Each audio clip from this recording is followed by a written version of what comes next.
The divorce was supposed to be simple. Sign the papers, disappear forever. But when Lena Carter walked into that boardroom 8 months pregnant, carrying the secret child of the city's most dangerous man, everything shattered. Adrian Volkov, feared, ruthless, untouchable, stood frozen as his world collapsed in a single glance. She thought she could hide. She thought she could run. She was wrong. Now, with enemies circling and old wounds bleeding fresh, their past becomes a battleground where love and survival collide. Stay until the end to see how far love can fall and still rise again. Hit that like button and drop your city in the comments. Let's see how far this story reaches across the world. The elevator ride to the 42nd floor felt like descending into hell rather than ascending toward freedom. Lena Carter pressed one hand against the cool steel wall, steadying herself as another wave of exhaustion rolled through her body. 8 months pregnant, and every part of her screamed for rest. Her swollen feet crammed into the only professional shoes that still fit, her lower back burning with constant grinding pain, her entire body heavy with the weight of secrets she'd carried too long. But today would end it all. Today, she would sign the divorce papers, collect the settlement her lawyer had negotiated, and disappear into a life Adrian Volkov would never touch again. The elevator chimed, a soft, mechanical sound that felt too cheerful for what awaited her. The doors slid open to reveal the executive floor of Volkov Enterprises, all gleaming marble and floor-to-ceiling windows that showcased the city sprawling below like a kingdom Adrian ruled with an iron fist. Lena had been here before. 6 months into their marriage, when she'd still believed love could change a man like him, when she'd still worn hope like armor, thinking the gentle moments between them, rare as they were, meant something real. She knew better now. Mrs. Volkov, the receptionist, knew, Lena noted, probably one of dozens who'd cycled through this position, looked up with a professional smile that faltered when she took in Lena's appearance, the cheap maternity dress bought from a thrift store, the exhaustion carved into every line of her face, the very visible evidence of pregnancy that made the woman's eyes widen with poorly concealed shock. Ms. Carter, Lena corrected quietly. She hadn't been Mrs. Volkov for 8 months, not since the night she'd packed a single bag and walked out of their penthouse with nothing but the clothes on her back and the child growing inside her. I have an appointment with the legal department. Of course. The receptionist's fingers flew across her keyboard, but Lena caught the nervous glance toward the closed double doors at the end of the hall, Adrian's office, where he built empires and destroyed anyone who stood in his way. Conference room 3, down the hall to your left. They're waiting for you. They, not he. Adrian wouldn't be here. He'd promised through their lawyers, a cold, impersonal message that had somehow hurt more than his anger would have. He would sign remotely. She would sign in person. Their marriage would end the same way it had functioned, with distance and lawyers between them, clean and clinical. Lena told herself she was relieved. She told herself the twisting sensation in her chest was just the baby pressing against her ribs. She told herself a lot of lies these days. The conference room was exactly as she remembered. All dark wood and leather chairs, a massive table polished to a mirror shine, and windows that made you feel like you were floating above the city, like you were untouchable, like consequences were for other people. 2 lawyers waited inside, both in suits that cost more than Lena had earned in 6 months of waitressing since she'd left. They stood when she entered, professional courtesy that felt like mockery given how her shoes pinched and her dress pulled tight across her belly. Ms. Carter, the older one, Henderson, she remembered, Adrian's personal attorney for 15 years, gestured to a chair. Please, sit. Can we get you anything? Water? Tea? I'm fine. Lena lowered herself into the chair with as much dignity as she could manage, which wasn't much. The baby kicked, a flutter of movement that made her breath catch. Let's just get this over with. Henderson exchanged a glance with the other lawyer, Simmons, younger, sharper, watching Lena with the kind of clinical interest that made her skin crawl. They knew. Of course they knew. Adrian Volkov's lawyers knew everything, but they said nothing. Of course. Henderson opened a leather portfolio, withdrawing a stack of documents that represented the death of the marriage Lena had once believed would save her. Everything is in order, Mr. Volkov has signed all necessary. The door burst open. Lena's head snapped up, her heart suddenly thundering against her ribs. Adrian Volkov filled the doorway like a storm made flesh. 6'3" of raw power wrapped in a charcoal suit that probably cost more than a car, he looked exactly as Lena remembered, and nothing like the man she'd left. Broader somehow, though that might have been the authority he wore like a second skin. His dark hair was slightly longer, touched with silver at the temples that hadn't been there before. Sharp cheekbones, strong jaw, and those eyes, ice blue and burning with an intensity that had once made her feel like the only woman in the world. Now they just made her feel trapped. "Mr. Volkov." Henderson shot to his feet. "I wasn't expecting... We agreed that you would... Get out." Adrian's voice was low, controlled, the kind of quiet that made smart people obey immediately. Both lawyers grabbed their portfolios and fled, the door clicking shut behind them with a finality that made Lena's pulse spike. And then they were alone. Adrian hadn't moved from the doorway. He stood frozen, his gaze locked on Lena with an expression she couldn't read. Shock, anger, something raw and bleeding beneath the surface that made her want to look away. But she didn't. She'd spent 8 months learning to be brave. She wouldn't break now. "You're not supposed to be here," she said, proud of how steady her voice sounded, even as her hands trembled in her lap. "We agreed. Stand up." It wasn't a request. Lena's chin lifted. "Excuse me?" "Stand. Up." Each word was carved from ice. For a moment she considered refusing, considered telling him he had no right to order her around anymore, that she'd left his world and his control behind. But something in his eyes stopped her, something desperate beneath the fury that made her chest tighten. Slowly, carefully, she pushed herself to her feet. Adrian's gaze dropped to her stomach. The sound that escaped him was barely human, a sharp intake of breath like he'd been punched. His face went white, then red, emotions flickering across his features too fast to name. Shock, denial, rage, something that looked almost like, no. Lena couldn't let herself think it, couldn't let herself hope. "How long?" His voice was hoarse now, stripped of its usual command. "Adrian, how long?" The roar made her flinch, made the baby kick in protest. 8 months. The words came out as a whisper. "I found out the night I left." The silence that followed was suffocating. Adrian moved then, stalking across the conference room with predatory grace that made every instinct scream at Lena to run. But she held her ground, even when he stopped inches away, close enough that she could smell his cologne, cedar and smoke, achingly familiar. "You left." His hand rose, trembling slightly as it hovered near her stomach. "You left, and you've been carrying my child for 8 months, and you never—" "Don't!" Lena stepped back, putting the chair between them. "Don't you dare make this about you.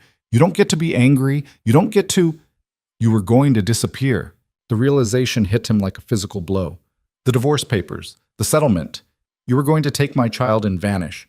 "Your child?" Bitter laughter escaped her. "This baby stopped being about you the moment I walked out that door." "Like hell it did." Adrian's hand slammed down on the table, the crack of flesh on wood making Lena jump.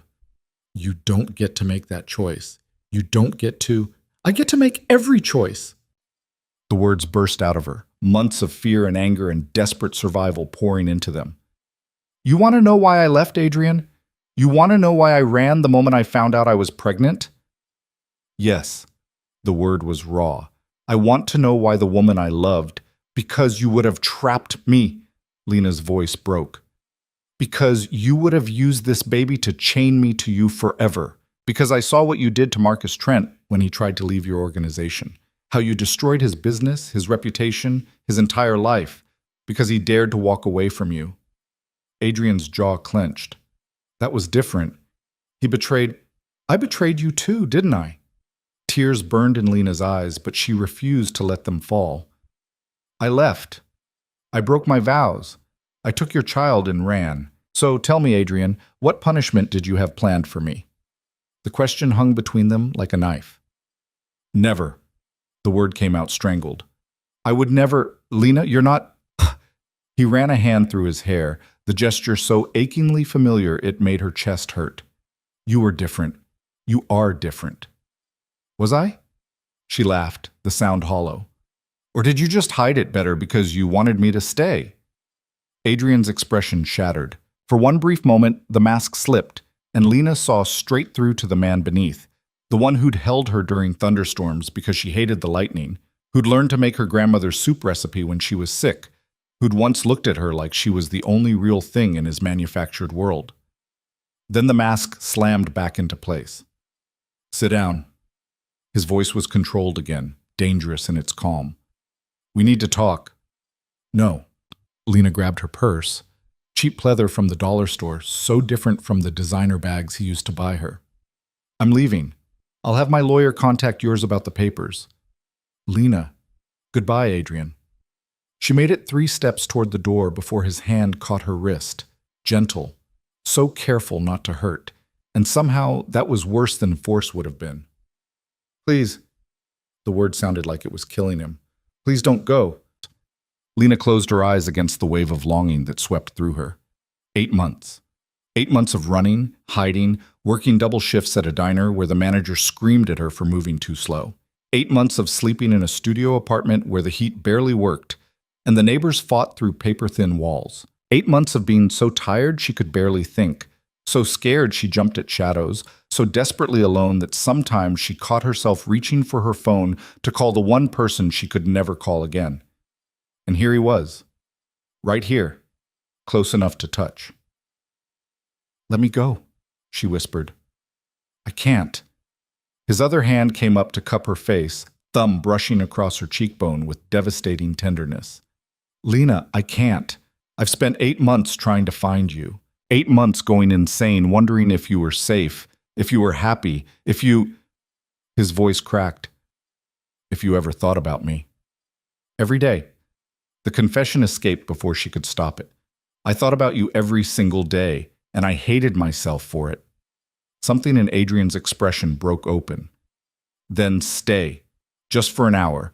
Let me explain. The world tilted. Lena felt it first as a wave of dizziness that made her grab Adrian's arm for support. Then as a sharp, twisting pain low in her abdomen that made her gasp. Then as something warm and wet spreading down her legs. "Lena!"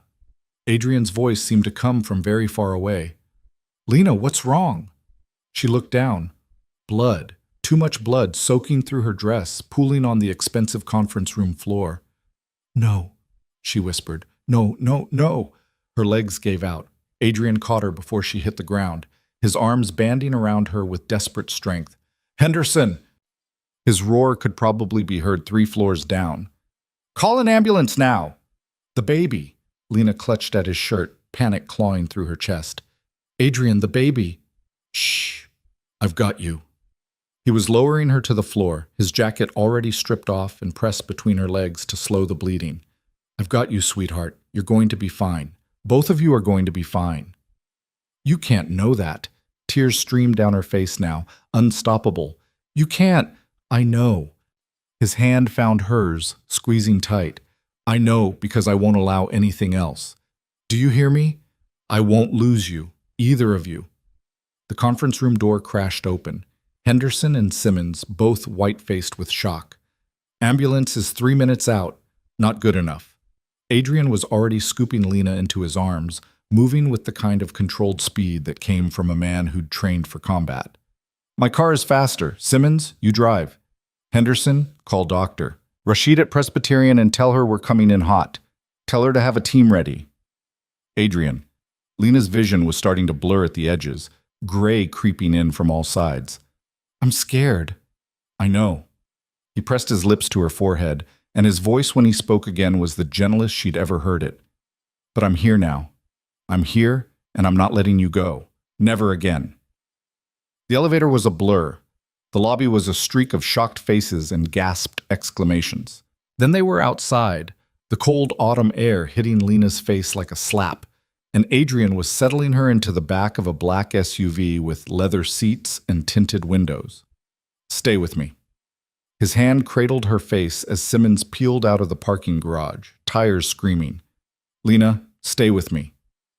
Trying, the word was getting harder to form. "Adrian, I'm sorry. I'm so sorry for—" "No." He cut her off, fierce and absolute. "You have nothing to apologize for. Nothing. Do you understand me?" But she did. She had so much to apologize for. For running, for hiding, for being so scared of loving him that she'd nearly destroyed them both trying to escape it. I love you. The confession fell from her lips like a dying breath. I never stopped. I tried, but I never... I know. Adrian's voice was breaking. I know, sweetheart. I love you too, so much it's killing me. So just hold on, okay? Just hold on and we'll figure everything else out later. The city blurred past the windows. Lena felt Adrian's hand gripping hers like a lifeline, felt his other arm wrapped around her shoulders, holding her against his chest where she could hear his heart thundering.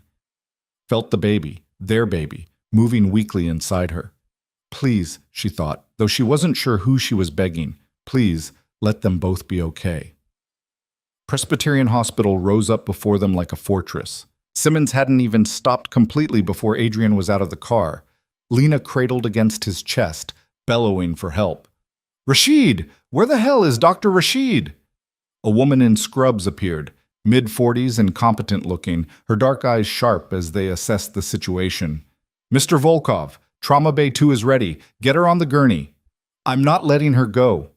You don't have a choice.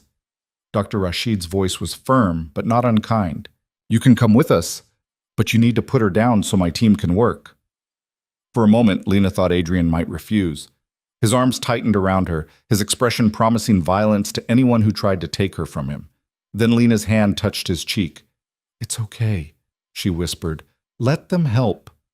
The tenderness in his eyes as he looked at her nearly broke her heart. Okay.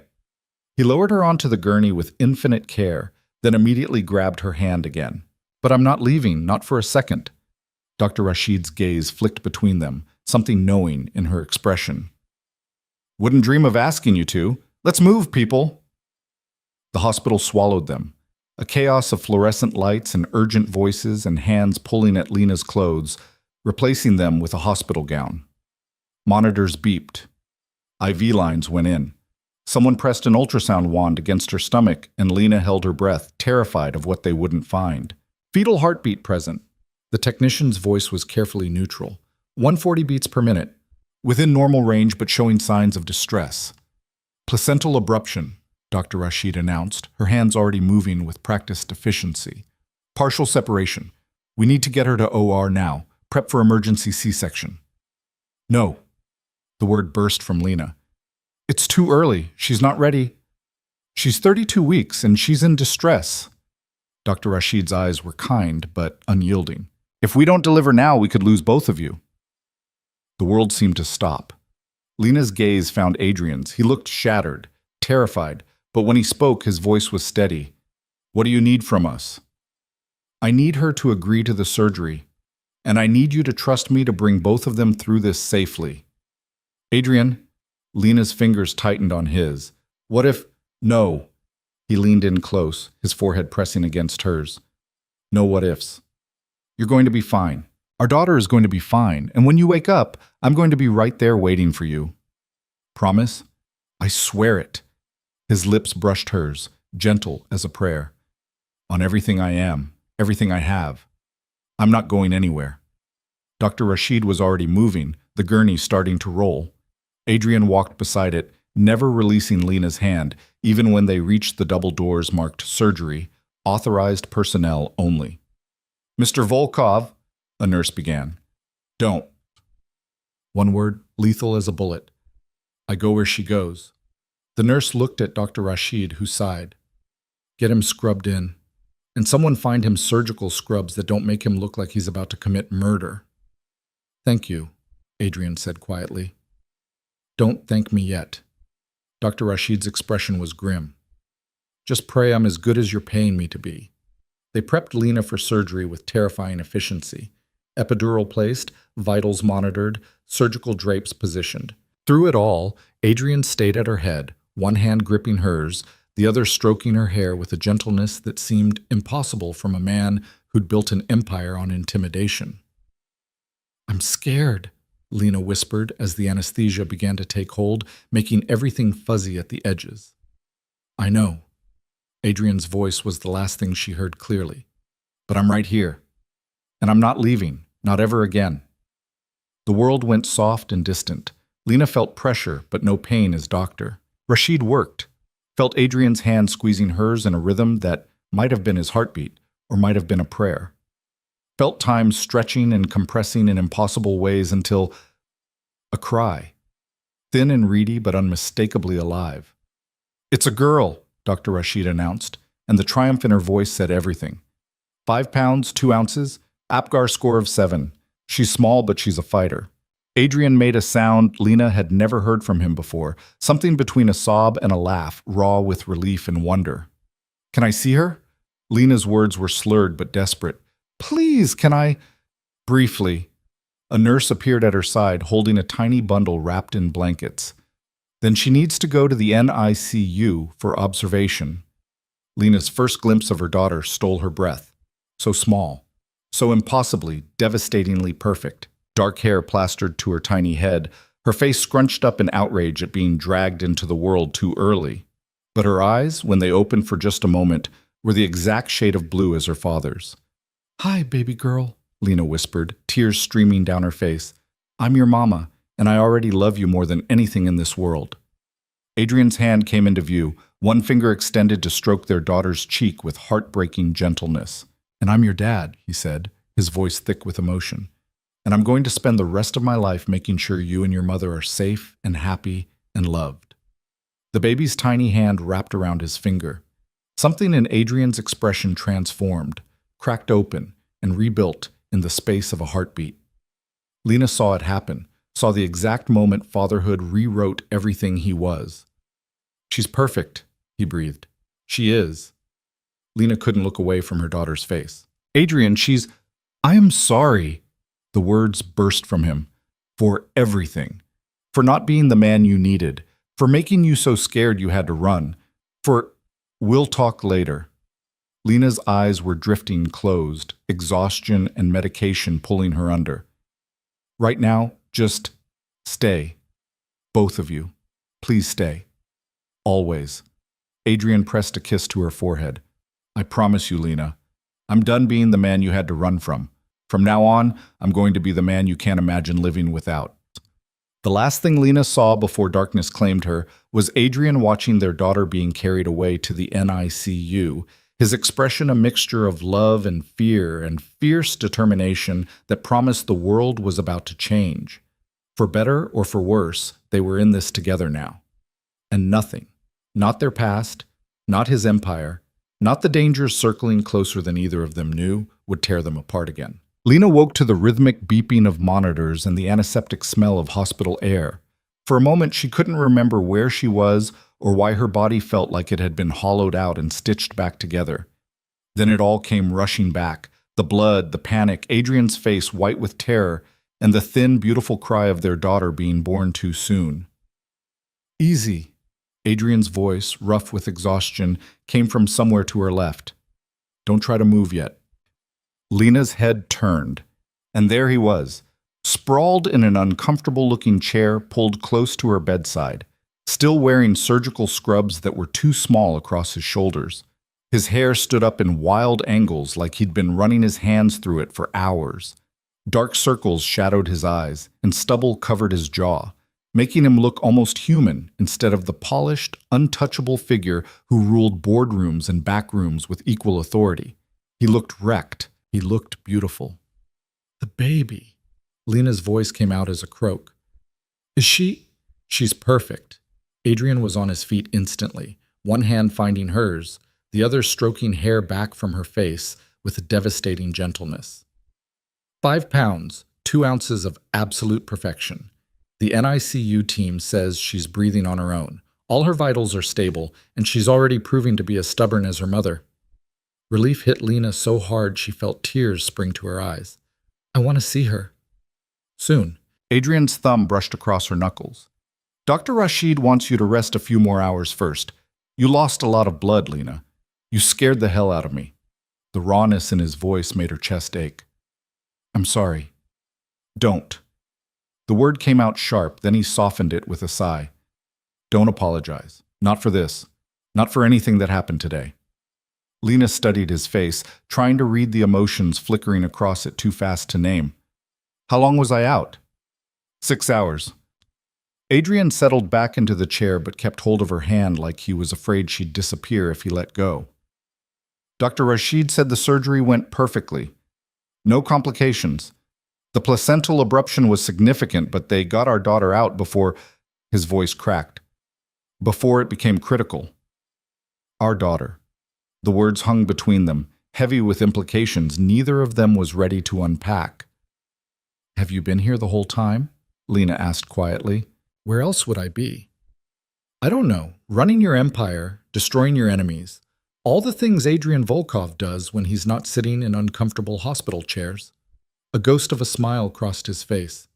My empire can wait. My enemies can destroy themselves for all I care right now.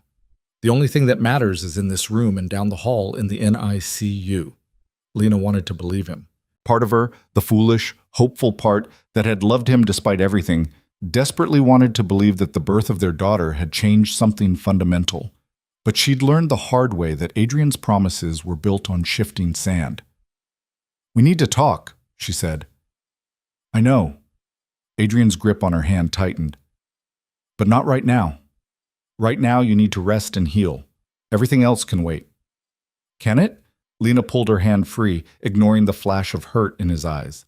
Because from where I'm lying, nothing has changed, Adrian. You're still the same man I ran from. I'm still the same woman who couldn't survive in your world. And now we have a daughter caught in the middle of all this mess. Everything has changed. The intensity in his voice made her breath catch. You think I don't know that? The moment I saw you walk into that conference room carrying my child, the moment I heard her cry, Lena, my entire world shifted on its axis. Words are easy, she whispered. You were always good with words when you wanted something. Adrian flinched like she'd slapped him. Is that what you think this is? Me manipulating you? I don't know what to think anymore. Exhaustion washed over her, bone deep and overwhelming. I'm so tired, Adrian. Tired of running, tired of being scared, tired of not knowing if loving you is going to destroy me. Then stop running. He leaned forward, close enough that she could see the gold flecks in his blue eyes. Stay. Let me prove to you that I can be different, that I can be the man you need, the father our daughter deserves.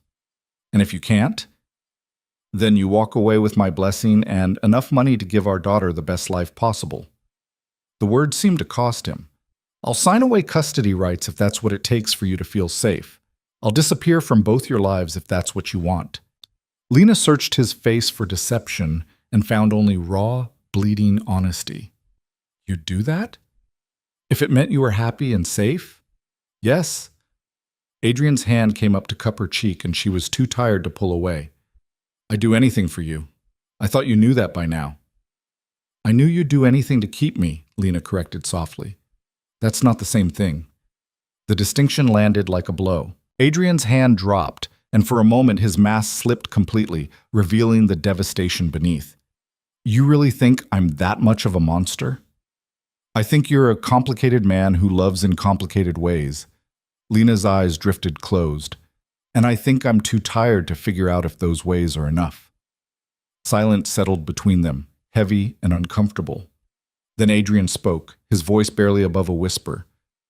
When I couldn't find you for 8 months, I nearly lost my mind. I hired investigators, called in favors, turned the city upside down looking for any trace of you. Do you know what I found? Lena's eyes opened. What? Nothing. You vanished so completely it was like you'd never existed. Something that might have been pride flickered across his face. You covered your tracks better than professionals I've worked with. Changed your name, paid cash for everything, stayed off social media, worked under the table. You disappeared like a ghost. Huh? I learned from the best. There was no humor in her voice. I watched you make people disappear for years. I just never thought I'd be using those lessons to hide from you. I deserved that. Adrian ran a hand through his hair. I deserved all of it. The running, the hiding, even the months of not knowing if you were alive or dead. I drove you to it. Yes, Lena said simply. You did. I can't take it back. His gaze held hers, unflinching. I can't undo the things I did that made you so scared you had to run the moment you found out you were pregnant, but I can try to do better, if you'll let me. Before Lena could respond, the door opened and Dr. Rashid stepped in, looking significantly more rested than the last time Lena had seen her. "Good, you're awake. How are you feeling?" "Like I got hit by a truck," Lena admitted. "That's about right." Dr. Rashid moved to check her vitals with practiced efficiency. "You gave us quite a scare, Ms. Carter. Placental abruptions are no joke, especially in the third trimester. But the baby's okay? Your daughter is doing remarkably well, all things considered." Dr. Rashid smiled. "She's breathing on her own, maintaining her body temperature, and already demanding to be fed every 2 hours like clockwork.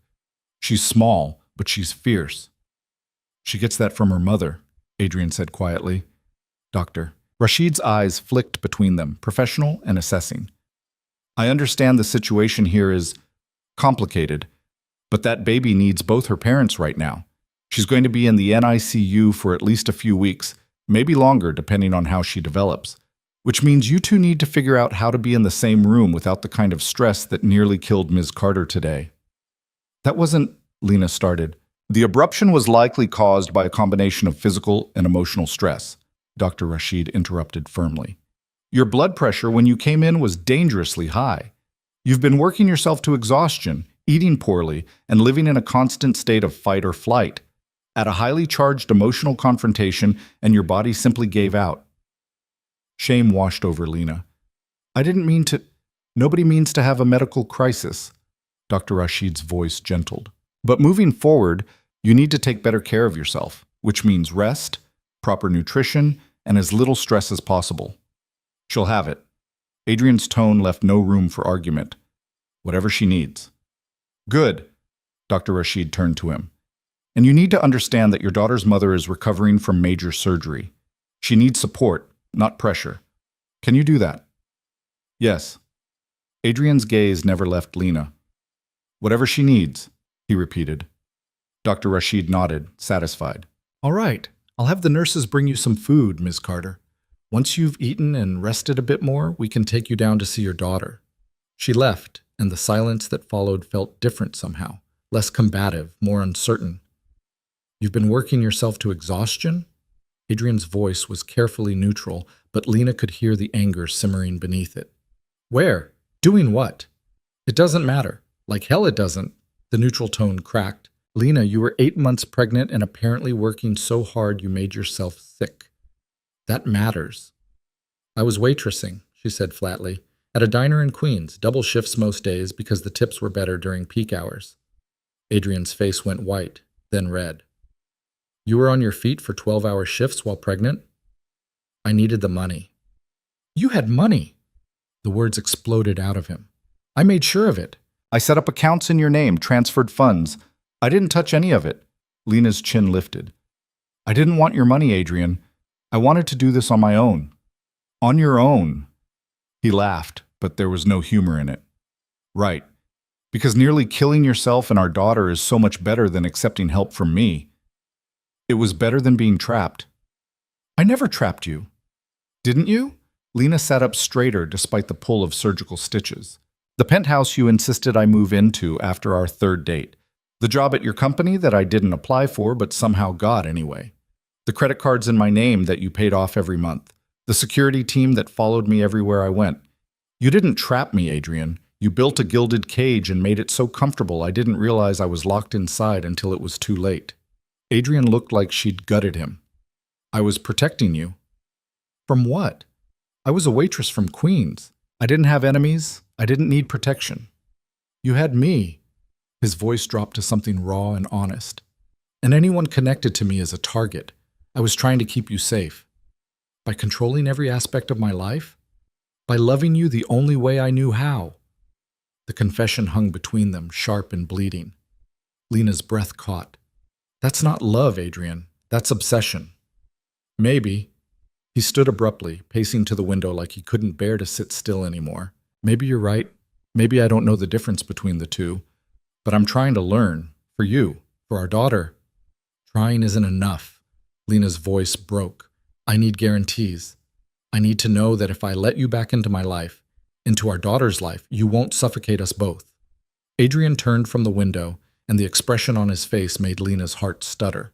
Gone was the polished businessman. the feared power broker. In his place stood a man stripped bare, vulnerable in a way she'd never seen him.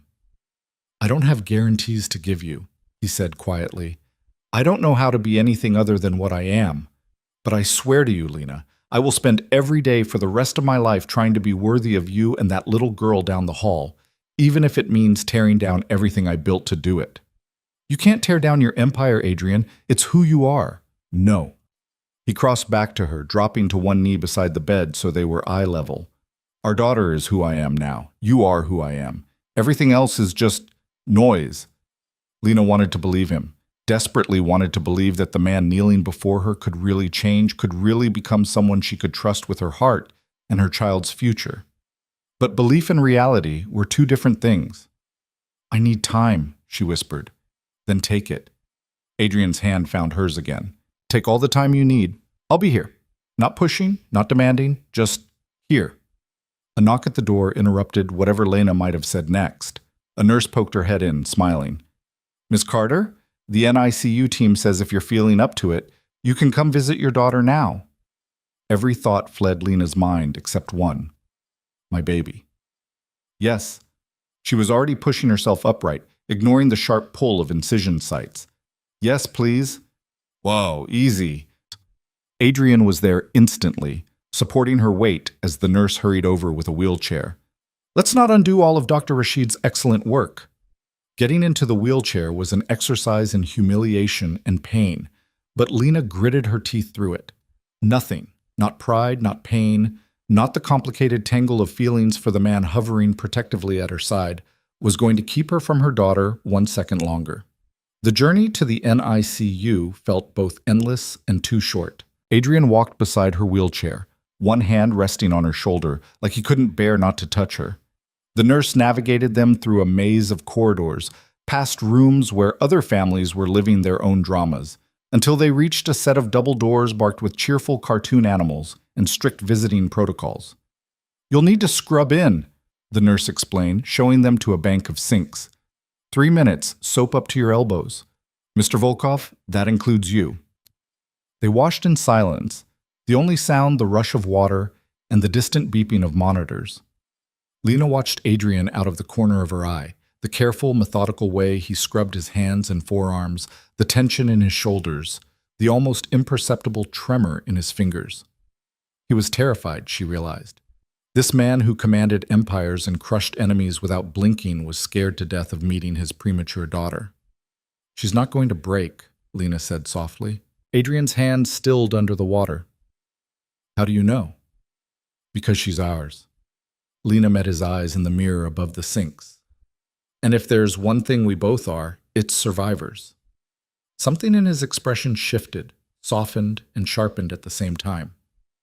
"When did you get so wise?" "Around the time I had to figure out how to survive without you." The words landed like a blow, but Adrian just nodded, accepting them. "Teach me," he said. "Teach me how to be strong enough to let you go if that's what you need. I don't know how, but I'll learn." Lena's throat tightened. "Adrian, time's up." The nurse appeared with towels and warm smiles. "Come on, let's go meet that beautiful girl." The NICU was quieter than Lena expected. All soft lighting and hushed voices and tiny isolettes holding tiny humans fighting for their lives. The nurse led them past rows of bassinets to one near the back, and Lena's heart stopped. There she was, so small she barely seemed real, lying on her back with wires and monitors attached to her tiny body. She wore a diaper that looked comically large on her bird-thin legs and a knit cap that kept slipping over her eyes. Her face was scrunched up in what Lena already recognized as indignation at the indignity of being born before she was ready. "Oh," Lena breathed. "Oh, she's perfect." "She is." Adrian's voice was thick with emotion. "She's absolutely perfect." The nurse smiled. "You can touch her. Skin-to-skin contact is excellent for preemies, helps regulate their temperature and heart rate." Lena reached out with trembling hands, her finger stroking down her daughter's impossibly soft cheek. The baby stirred, making a sound somewhere between a squeak and a protest, and Lena felt her heart crack open and reform around this tiny, fierce creature. "Hi, baby girl," she whispered. "It's Mama. I'm here. I'm right here, and I'm never leaving you. Adrian's hand joined hers, his large palm covering their daughter's entire torso with room to spare. And I'm your dad, he said, wonder saturating every word. And I'm going to make sure you have everything you need, everything you want. I'm going to give you the world. Adrian, Lena's voice held a warning. He looked at her, and his expression was so open it hurt to see. What? It's true. You can't buy her love. I'm not trying to buy it. His thumb stroked across their daughter's tiny hand, and impossibly, the baby's fingers curled around it. Adrian made a sound like he'd been punched. I want her to have everything I didn't. Lena had never asked about Adrian's childhood. In the year they'd been married, he'd kept that part of his life locked away behind walls she'd never been able to breach. But in this moment, with their daughter holding his finger and him looking at her like she was a miracle, those walls cracked. What didn't you have? Lena asked softly. Adrian was quiet for so long she thought he wouldn't answer. Then, safety, stability, a parent who chose me over everything else. The confession made Lena's chest ache. Adrian, my father was a lot like me, he continued, still watching their daughter. Powerful, ruthless, good at making money and enemies in equal measure. And my mother, she tried to leave him when I was 5. Took me and ran, just like you did. Lena's breath caught. What happened? He found us. Adrian's voice was flat, emotionless in the way that meant the emotions were too big to let out. Dragged us both back. Sent my mother to a psychiatric facility for exhaustion and delusions, and spent the next 13 years making sure I never forgot what happens when people try to leave. That's not... Lena's hand found his, squeezing tight. That's not going to happen. You're not him. Aren't I? Adrian's laugh was bitter. I spent 8 months hunting for you. If I'd found you, would I have let you go? Or would I have done exactly what he did? But you didn't find me. No. But he looked at her finally, and the pain in his eyes was devastating. You were smarter than my mother, better at hiding, and maybe that's for the best. Don't say that. Why not? It's true. Adrian turned back to their daughter, watching her breathe with the kind of fierce attention he usually reserved for business negotiations. If you'd stayed, if I'd found you, I would have held on so tight I'd have broken you both. But you got away. You saved yourself and her. So maybe the best thing I can do now is just let you keep running. I don't want to run anymore. The words surprised Lena as much as they seemed to surprise Adrian. I'm tired of running, tired of being scared, tired of our daughter growing up with a father who's just a name on a check. Hope flickered across Adrian's face, fragile and terrifying. What are you saying? I'm saying, Lena took a breath. I'm saying I want to try. Not for us, not yet, but for her. She deserves to have both her parents in her life. Really, in her life. Not as enemies fighting over custody or strangers passing her back and forth like a parcel. Lena, her name sounded like a prayer. I swear to you, I won't. I have conditions. Adrian straightened, and just like that, the businessman was back, sharp, focused, ready to negotiate. Name them. I keep my own apartment, my own space. You don't get to control where I live or how I spend my time. Done. I go back to work when I'm ready. Not at your company. Somewhere I choose, doing something I want to do. Agreed. And if at any point I feel like you're trying to trap me again, trying to control me or manipulate me or build walls around my life, I walk away. With our daughter. And you don't follow. That one hit harder. Adrian's jaw clenched, every line of his body screaming resistance. But when he spoke, his voice was steady. Agreed. Just like that? Just like that. He reached up, brushing a strand of hair from her face. I told you, Lena. I'll do anything to prove I can be the man you need, even if it means letting you go. Lena searched his face for deception and found only weary sincerity. Okay. Okay. Okay, we'll try. She looked down at their daughter, who had fallen asleep with her tiny hand still wrapped around Adrian's finger. For her. We'll figure out how to be parents together. Everything else, we'll take it one day at a time. One day at a time, Adrian repeated. I can do that. A different nurse approached, this one older with kind eyes and competent hands. Ms. Carter, we should get you back to your room. You need rest. But, Lena looked at her daughter, panic rising. I just got here. I can't leave her. She's not going anywhere, the nurse said gently. And you can come back in a few hours. But Dr. Rashid will have my head if I let you overdo it on your first day post-op. Lena wanted to argue, wanted to plant herself beside that isolette, and refused to move. But exhaustion was already pulling at her, making her limbs heavy and her thoughts fuzzy. I'll stay, Adrian said quietly. With our daughter. So she's not alone. The nurse looked like she wanted to argue that too, but something in Adrian's expression stopped her. All right, Mr. Volkov, but you follow all the rules. No touching without washing your hands first. No, I understand. Adrian's attention never left the sleeping baby. I'll follow every rule to the letter. Lena let them wheel her back to her room, but her heart stayed behind in the NICU, split between the daughter she'd just met and the man she'd once loved watching over her. Back in her hospital bed, Lena stared at the ceiling and tried to process everything that had happened in the past 12 hours. This morning, she'd been a terrified woman about to sign divorce papers and disappear. Now she was a mother, recovering from emergency surgery, and tentatively agreeing to let Adrian Volkov back into her life. It felt like insanity. It felt like hope. She must have dozed off because the next thing she knew, soft voices were pulling her back to consciousness. Lena's eyes opened to find Dr. Rashid standing at the foot of her bed, reviewing her chart with a frown. Something wrong? Lena asked, her voice rough with sleep. Dr. Rashid looked up, professional mask in place. Your vitals are improving, which is good, but I'm concerned about your living situation post-discharge. What do you mean? You'll be recovering from major surgery while caring for a premature infant who'll need round-the-clock attention.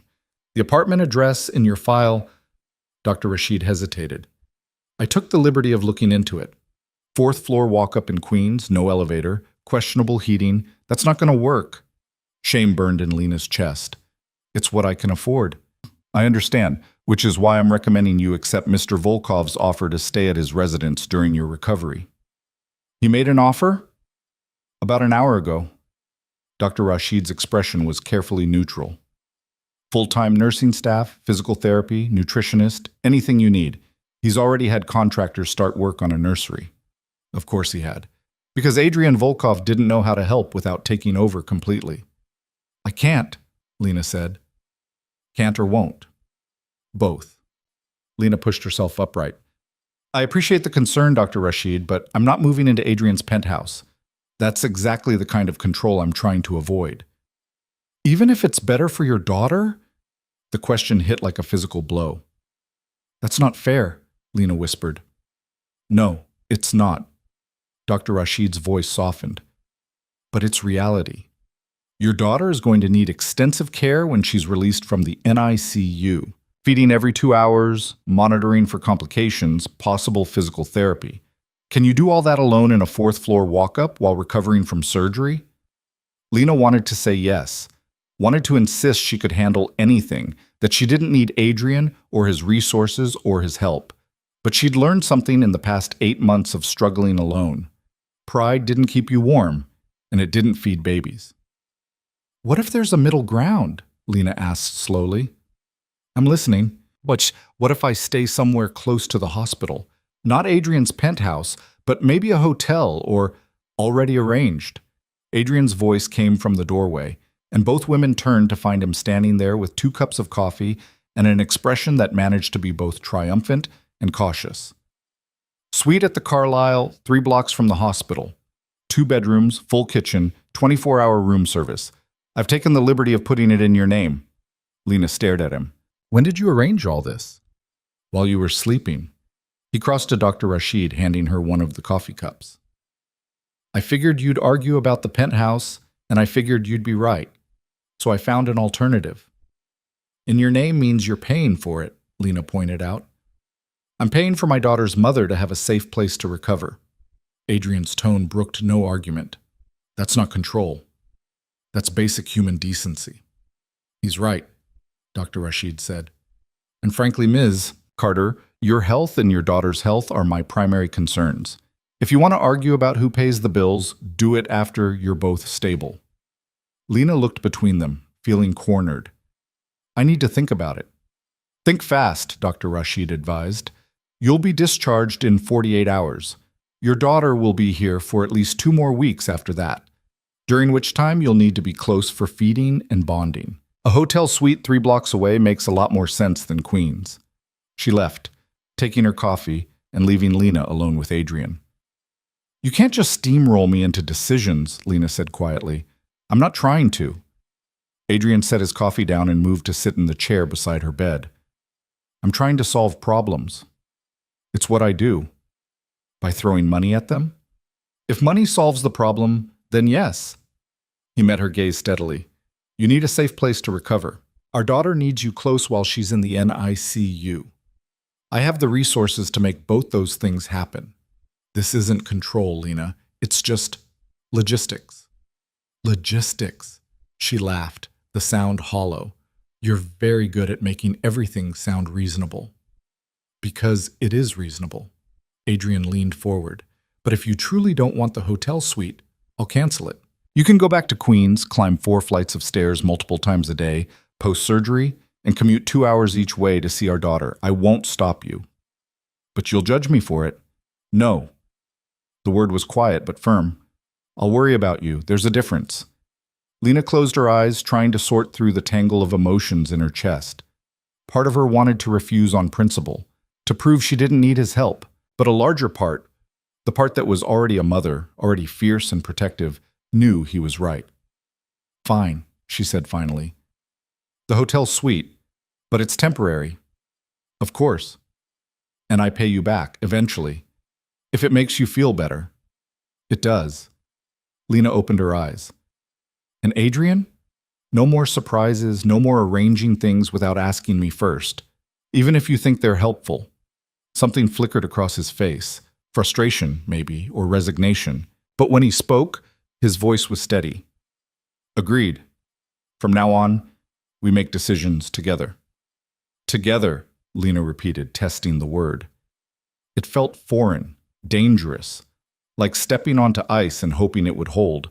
But it also felt like the only path forward that didn't end in either suffocation or isolation. Together, Adrian confirmed. He stood, pressing a gentle kiss to her forehead. Now get some rest. Our daughter is going to want to meet her mama again soon, and you need your strength. He left, and Lena was alone with her thoughts, and the ghost of his kiss burning on her skin.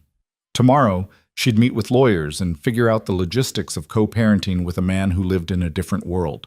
Tomorrow, she'd navigate the complicated waters of letting Adrian help without letting him control. But tonight, she was just a new mother, tired and scared and fiercely in love with a tiny human she'd only just met. And maybe, just maybe, that was enough. 3 days later, Lena stood in the hotel suite Adrian had arranged and tried not to feel like she was surrendering. The Carlisle was exactly the kind of place she'd expected, all understated luxury and perfect service, the sort of establishment where staff appeared before you realized you needed something and disappeared just as quickly. The suite itself was beautiful in that effortless way only money could buy. Cream-colored walls, plush furniture that looked like it had never been sat on, and windows that overlooked a small private garden 3 stories below. It was perfect. Lena hated it. The second bedroom has been set up as a nursery, the concierge was saying, gesturing toward a closed door. Mr. Volkov specified that we should stock it with everything you might need, but if there's anything missing, please don't hesitate to call. Thank you. Lena's voice was polite but distant. She'd perfected this tone over the past 3 days, grateful but not warm, accepting but not welcoming. It was the voice of someone who knew she was being helped but resented needing the help. The concierge left, and Lena was finally alone in her gilded cage. She moved slowly toward the nursery door, her surgical incision pulling with each step. Dr. Rashid had cleared her for discharge with strict instructions. No lifting anything heavier than the baby, no climbing stairs, no strenuous activity for at least 6 weeks. The list of restrictions felt endless, a constant reminder of how vulnerable she was right now. The nursery took her breath away. Soft gray walls, white furniture that looked like it belonged in a magazine spread, and a crib that probably cost more than 3 months of her former rent. Shelves lined with books and toys, a changing table stocked with every supply imaginable, and a rocking chair positioned near the window where light streamed in like liquid gold. It was perfect for a baby who wouldn't be coming home for at least another week. Lena sank into the rocking chair and let herself cry for the first time since the surgery. Quiet, exhausted tears that came from somewhere deeper than grief, from the place where fear and relief and overwhelming love tangled into something too complex to name. Her phone buzzed. A text from Adrian. "How's the suite?" Lena stared at the message for a long moment before typing back, "It's fine, thank you." 3 dots appeared immediately, dancing for several seconds before his response came through. "Heading to the hospital now. Want me to pick you up?" They'd fallen into a routine over the past 3 days. Adrian would arrive at the hospital in the morning, spend a few hours with their daughter, then leave to handle whatever empire building required his attention. Lena would arrive in the afternoon and stay until the NICU staff gently but firmly sent her back to her hospital room to rest. They'd managed to avoid being there at the same time by unspoken agreement, orbiting their daughter like planets afraid to collide.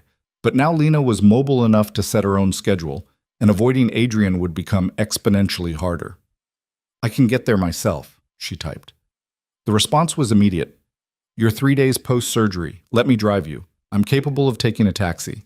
"I know you are. I'm asking anyway." Lena closed her eyes, fighting the urge to throw her phone across the room. This was the problem with Adrian. He phrased control as courtesy, made demands sound like requests, and somehow always managed to make her feel unreasonable for wanting independence. But he was also right. The short walk from her hospital room to the NICU had exhausted her yesterday. A taxi ride across 3 blocks followed by navigating the hospital alone would be pushing it. "Fine," she typed, "but I'm paying for gas." Even through text, she could sense his amusement. "It's a company car. Gas is already covered. Then I'm buying you coffee. Deal. I'll be there in 20 minutes. Lena used the time to make herself presentable, brushing her hair, changing into clean clothes that weren't maternity wear, but still hung loose around her still swollen middle, applying just enough makeup to hide the worst of the dark circles under her eyes. She looked like a ghost of herself, pale and drawn, and running on nothing but stubborn will and the desperate need to see her daughter. The knock came exactly 20 minutes later. Adrian stood in the hallway looking unfairly put together in dark jeans and a gray sweater that probably cost more than her entire wardrobe. He'd shaved since yesterday, and his hair was still slightly damp like he'd showered recently. He looked good, rested, like he was sleeping instead of spending every waking moment torn between terror and wonder the way Lena was. "Ready?" he asked. "As I'll ever be." The elevator ride down was silent and awkward. Adrian kept glancing at her like he wanted to say something but couldn't find the words. Lena stared at the descending numbers and tried not to notice how good he smelled, how the warmth of his body next to hers made her want to lean into him the way she used to. The car was waiting at the curb, a sleek black sedan with a driver who nodded politely but didn't speak. Adrian held the door for her and Lena climbed in carefully, trying not to wince at the pull of stitches. "You're in pain," Adrian observed as he slid in beside her. "I'm fine." "Lena, I said I'm fine." She turned to look out the window as the car pulled into traffic. "It's just normal post-surgical discomfort. Nothing to worry about." "Oh, when you're in pain, it's something to worry about. Then you're going to be worried for the next 6 weeks because everything hurts right now." Lena immediately regretted the words. They came out sharper than she'd intended, bitter with exhaustion and frustration. Adrian was quiet for a moment. Then, "What can I do?" "Nothing." Lena closed her eyes. "There's nothing you can do, Adrian. I just have to heal. There has to be something. Better pain medication, physical therapy. You can't fix this with money." She opened her eyes to find him watching her with an expression that was equal parts helpless and determined. "Some things you just have to endure." "I don't know how to do that." The confession came out raw. "I don't know how to watch you hurt and not try to make it stop." "Then you're going to have a hard time being a parent." Lena's voice gentled despite herself. "Because kids get hurt. They fall down, they get sick, they have their hearts broken.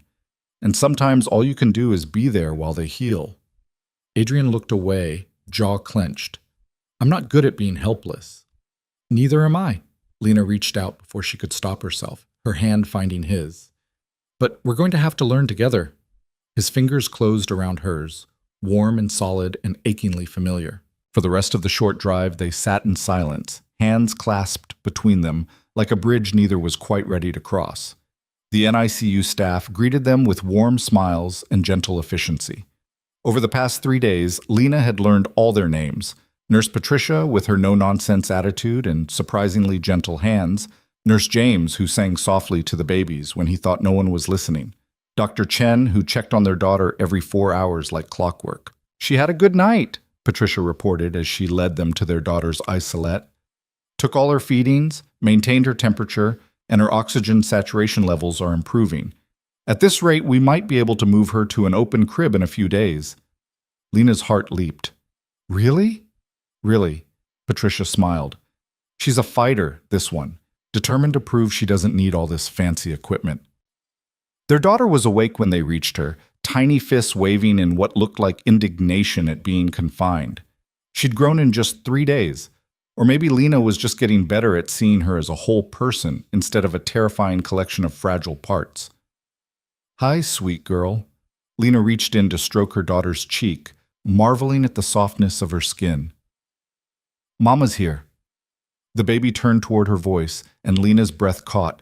Every time. Every single time those blue eyes opened, Lena fell in love all over again. Can I hold her? She asked Patricia. Absolutely. Let me get you set up for kangaroo care. 10 minutes later, Lena was settled in a recliner with her daughter tucked against her bare chest, skin to skin under a blanket. The baby was so small, so impossibly light, but her heartbeat was strong and steady against Lena's ribs. Adrian sat in the chair beside them, watching with an expression that made Lena's throat tight. Do you want to turn? She asked quietly. He looked almost afraid. I don't want to disturb her. You won't. Lena shifted slightly, mindful of the wires and monitors. She should know both her parents. Adrian moved like he was approaching something holy, stripping off his sweater with careful movements before settling into the recliner. Patricia helped transfer the baby with practiced ease, and then Adrian was holding his daughter against his chest, looking absolutely terrified. Support her head, Lena instructed softly. And relax. She can feel if you're tense. I don't know how not to be tense right now, but Adrian's hand came up to cradle their daughter's head with devastating gentleness. She's so small. She's tougher than she looks. She'd have to be. Adrian's thumb stroked across the baby's back in slow, soothing circles. With parents like us. Lena watched them together. This powerful, dangerous man holding their tiny daughter like she was made of spun glass and dreams. Something shifted in her chest, some wall she'd built beginning to crack. We need to name her, she said. Adrian's gaze lifted to meet hers. I know. I was thinking, Lena hesitated. What was your mother's name? The question clearly caught him off guard. Elena? Why? I thought maybe, if you wanted, we could give our daughter a piece of her grandmother. Lena watched his face carefully. But only if you think it's appropriate. I don't want to bring up painful. Elena Grace. Adrian's voice was rough. If you're agreeable to Grace as a middle name. After my grandmother. Lena felt tears prick her eyes. Yes, I'm agreeable. Elena Grace Volkov. Adrian tested the name, looking down at their daughter. What do you think, little one? Does that suit you? The baby, Elena, made a small sound that might have been agreement or might have been gas, and both her parents laughed. It was the first moment of genuine, uncomplicated joy they'd shared since Lena had walked back into Adrian's life. But it couldn't last. Lena saw the shift in Adrian's expression before he spoke, the way his body tensed, his eyes going sharp and assessing as they locked on something over her shoulder. What's wrong? She asked. Don't turn around. His voice was low, dangerous. But there's a man in a gray jacket by the nurse's station. He's been watching us for the past 5 minutes. Ice slid down Lena's spine. Security? No, wrong body language. Adrian's hand moved to his phone, texting with one hand while still cradling Elena with the other. He's carrying left hip, and he's not trying very hard to be subtle about his surveillance. Oh, Adrian, what did you do? Fear sharpened Lena's voice. Who would be watching us? I don't know. But the tension in his jaw said he had suspicions. But I'm about to find out. Don't. Lena reached for his arm. Don't make a scene, not here, not with Mr. Volkov. Patricia appeared beside them, her expression professional, but her eyes alert. There's a situation at the nurse's station that requires your attention. It wasn't a request. Adrian looked at Lena, then at Elena, sleeping peacefully against his chest. Take her, he said quietly, already starting to shift the baby. Adrian, take her, Lena, and stay here. Don't come out until I send Patricia back for you.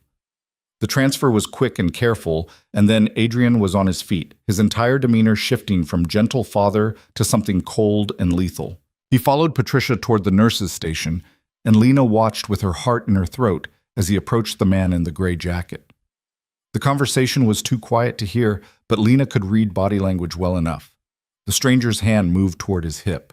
Adrian's hand shot out faster, gripping the man's wrist with enough force to make him freeze. Words were exchanged, sharp, clipped, deadly. Then hospital security arrived, summoned by Patricia or someone else monitoring the situation. The man in the gray jacket was escorted out, still protesting, and Adrian stood watching until he disappeared from view. When he returned to Lena, his expression was carved from stone. We need to leave, he said. Now. What? No. I'm not leaving Elena. The NICU is the safest place in this hospital. Armed guards at every entrance, cameras everywhere, strict visitor protocols. Adrian was already texting rapidly, his thumbs flying across the screen. But you're vulnerable. You need to be somewhere secure. Who was that man? Lena demanded. No one. A reporter trying to get photos for some tabloid trash. You're lying. Lena clutched Elena closer. I can tell when you're lying, Adrian. Who was he really? Adrian's jaw clenched. Someone who works for people I've made angry. And before you ask, no, I don't know which people specifically because the list is extensive. Oh my God. Lena felt the blood drain from her face. This is because of you. Someone's targeting us because of your business, your enemies. I know. The words came out like broken glass. And I'm handling it. Handling it how? By posting guards? By making us prisoners? By keeping you alive? Adrian's voice cracked with the force of his emotion before he reined it back in. I'm sorry. I'm sorry this is happening, and I'm sorry it's my fault. But right now I need you to trust me. Can you do that? Lena looked down at Elena, sleeping peacefully in her arms, unaware of the danger circling her family. Do I have a choice? She whispered. There's always a choice. Adrian's hand came up to cup her face, thumb brushing across her cheekbone. You can walk away right now. Take Elena when she's released, disappear the way you did before. I'll make sure you have enough money to stay hidden forever, and I'll draw every threat away from you. And you?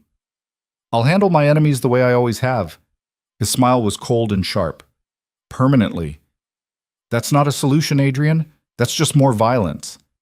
Violence is the language my world speaks. He pulled back, the mask sliding into place. But you don't have to be part of that world anymore. You can choose safety, for yourself and Elena. Lena studied his face, seeing past the armor to the man beneath, the one who'd cradled their daughter with shaking hands, who'd promised to be better, who was offering her an escape even though it was clearly killing him. No, she said. Adrian blinked. No? I'm not running again. Lena's grip on Elena tightened. I'm not raising our daughter to believe that love means leaving when things get hard. I'm not teaching her that her father is someone to fear instead of someone to trust. Lena, but you need to fix this. Her voice was steel-wrapped in exhaustion. Not with violence. Not by making enemies disappear. You need to actually fix whatever part of your business is putting Elena in danger. That could mean walking away from everything I've built. Then walk away. Lena met his gaze steadily. Because you told me Elena is who you are now. You told me everything else is just noise. So prove it. The words hung between them like a challenge. Adrian stared at her for a long moment, emotions flickering across his face too fast to name. Then he nodded, slow and deliberate. "Okay," he said. "I'll fix it." "How?" "I have no idea." A ghost of a smile crossed his face. "But I'll figure it out, starting with getting you somewhere actually secure while I work." "The hotel, that isn't good enough, not anymore." Adrian was already moving, gesturing for Patricia to return. "We need to transfer you to a safe house, somewhere with proper security, trained personnel, protocols for this kind of situation." "You mean somewhere I can't leave without permission?" Lena's voice was flat. "I mean somewhere no one can get to you or Elena without going through me first." Adrian's eyes were fierce. "And yes, that means restrictions. It means guards and cameras and feeling trapped. But it also means alive." Lena wanted to argue, wanted to insist there had to be another way, some middle ground between absolute freedom and absolute security. But Elena shifted against her chest, making a small sound in her sleep, and Lena's arguments died in her throat. "How long?" she asked quietly. "A week, maybe 2. Adrian's voice was gentle. "Just until I can neutralize the immediate threats and restructure my business interests to eliminate the vulnerabilities." "You make it sound so simple." "It's not." He reached out, his hand hovering near Elena's head before dropping. "It's going to be complicated and messy, and possibly the hardest thing I've ever done. But I meant what I said, Lena. Elena is who I am now, and I will burn down everything I built if that's what it takes to keep her safe." "And me?" The question slipped out before Lena could stop it. "Am I part of that equation?" Adrian's gaze locked on hers, intense enough to burn. "You're the whole equation, you and Elena. Everything else is just variables I'm trying to solve for." Lena's breath caught. Patricia cleared her throat delicately. "Mr. Volkov, your security team is here, and Dr. Chen wants to examine Elena before you go." The next 20 minutes were a blur of activity. Dr. Chen performed a quick but thorough examination, declaring Elena stable and progressing well. Patricia showed Lena how to pump breast milk so Elena could continue to receive it even while Lena was away. And Adrian coordinated with a team of serious-looking men in dark suits who swept the NICU, checked exits, and spoke in clipped, efficient tones. Finally, there was nothing left to do but say goodbye.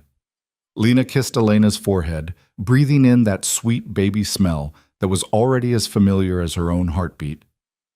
"I'll be back soon, sweet girl, I promise. Mama's not going anywhere." Elena slept on, unaware of the promises being made and broken around her. Adrian's hand found Lena's lower back, guiding her gently but inexorably toward the exit.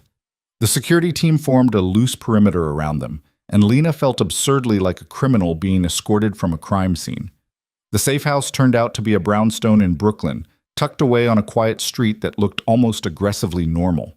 Inside, it was less house and more fortress, reinforced doors, bulletproof windows, and enough security equipment to make a paranoid billionaire feel safe.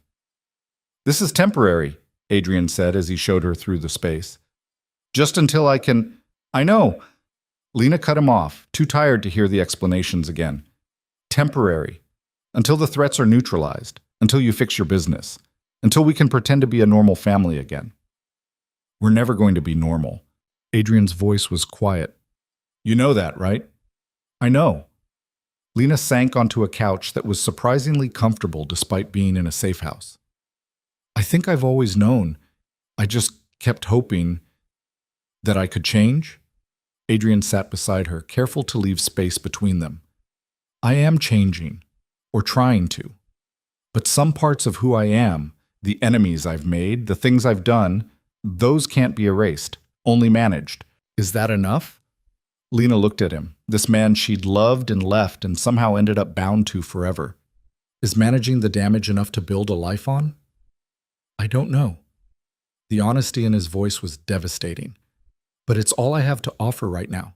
A promise to try, to be better, to put you and Elena first, even when every instinct I have screams to solve problems the way I always have. With violence and control. Yes. No hesitation. Those are the tools I know how to use. Learning new ones is going to take time." Lena leaned her head back against the couch, staring at the ceiling. "I don't know if I'm strong enough for this." "You are. Adrian's hand found hers, lacing their fingers together. "You're the strongest person I've ever met.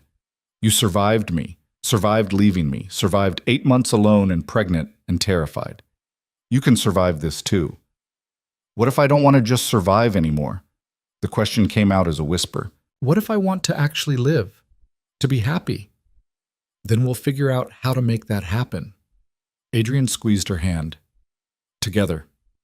That word again. Together. Lena wanted to believe it was possible, wanted to believe that two broken people could somehow build something whole between them. But belief required hope, and Lena's hope had been running on fumes for so long she wasn't sure she remembered how to refill it. "I'm going to sleep now," she said, pulling her hand from his. "We can talk more tomorrow." Adrian nodded, standing. "There are guards posted outside. You're safe here." "Am I?" Lena met his eyes. "Or am I just in a different kind of cage?" The question hit its mark. Adrian flinched, and for a moment Lena saw straight through to the guilt and self-loathing churning beneath his controlled exterior. "I hope you can forgive me someday," he said quietly. "For all of it."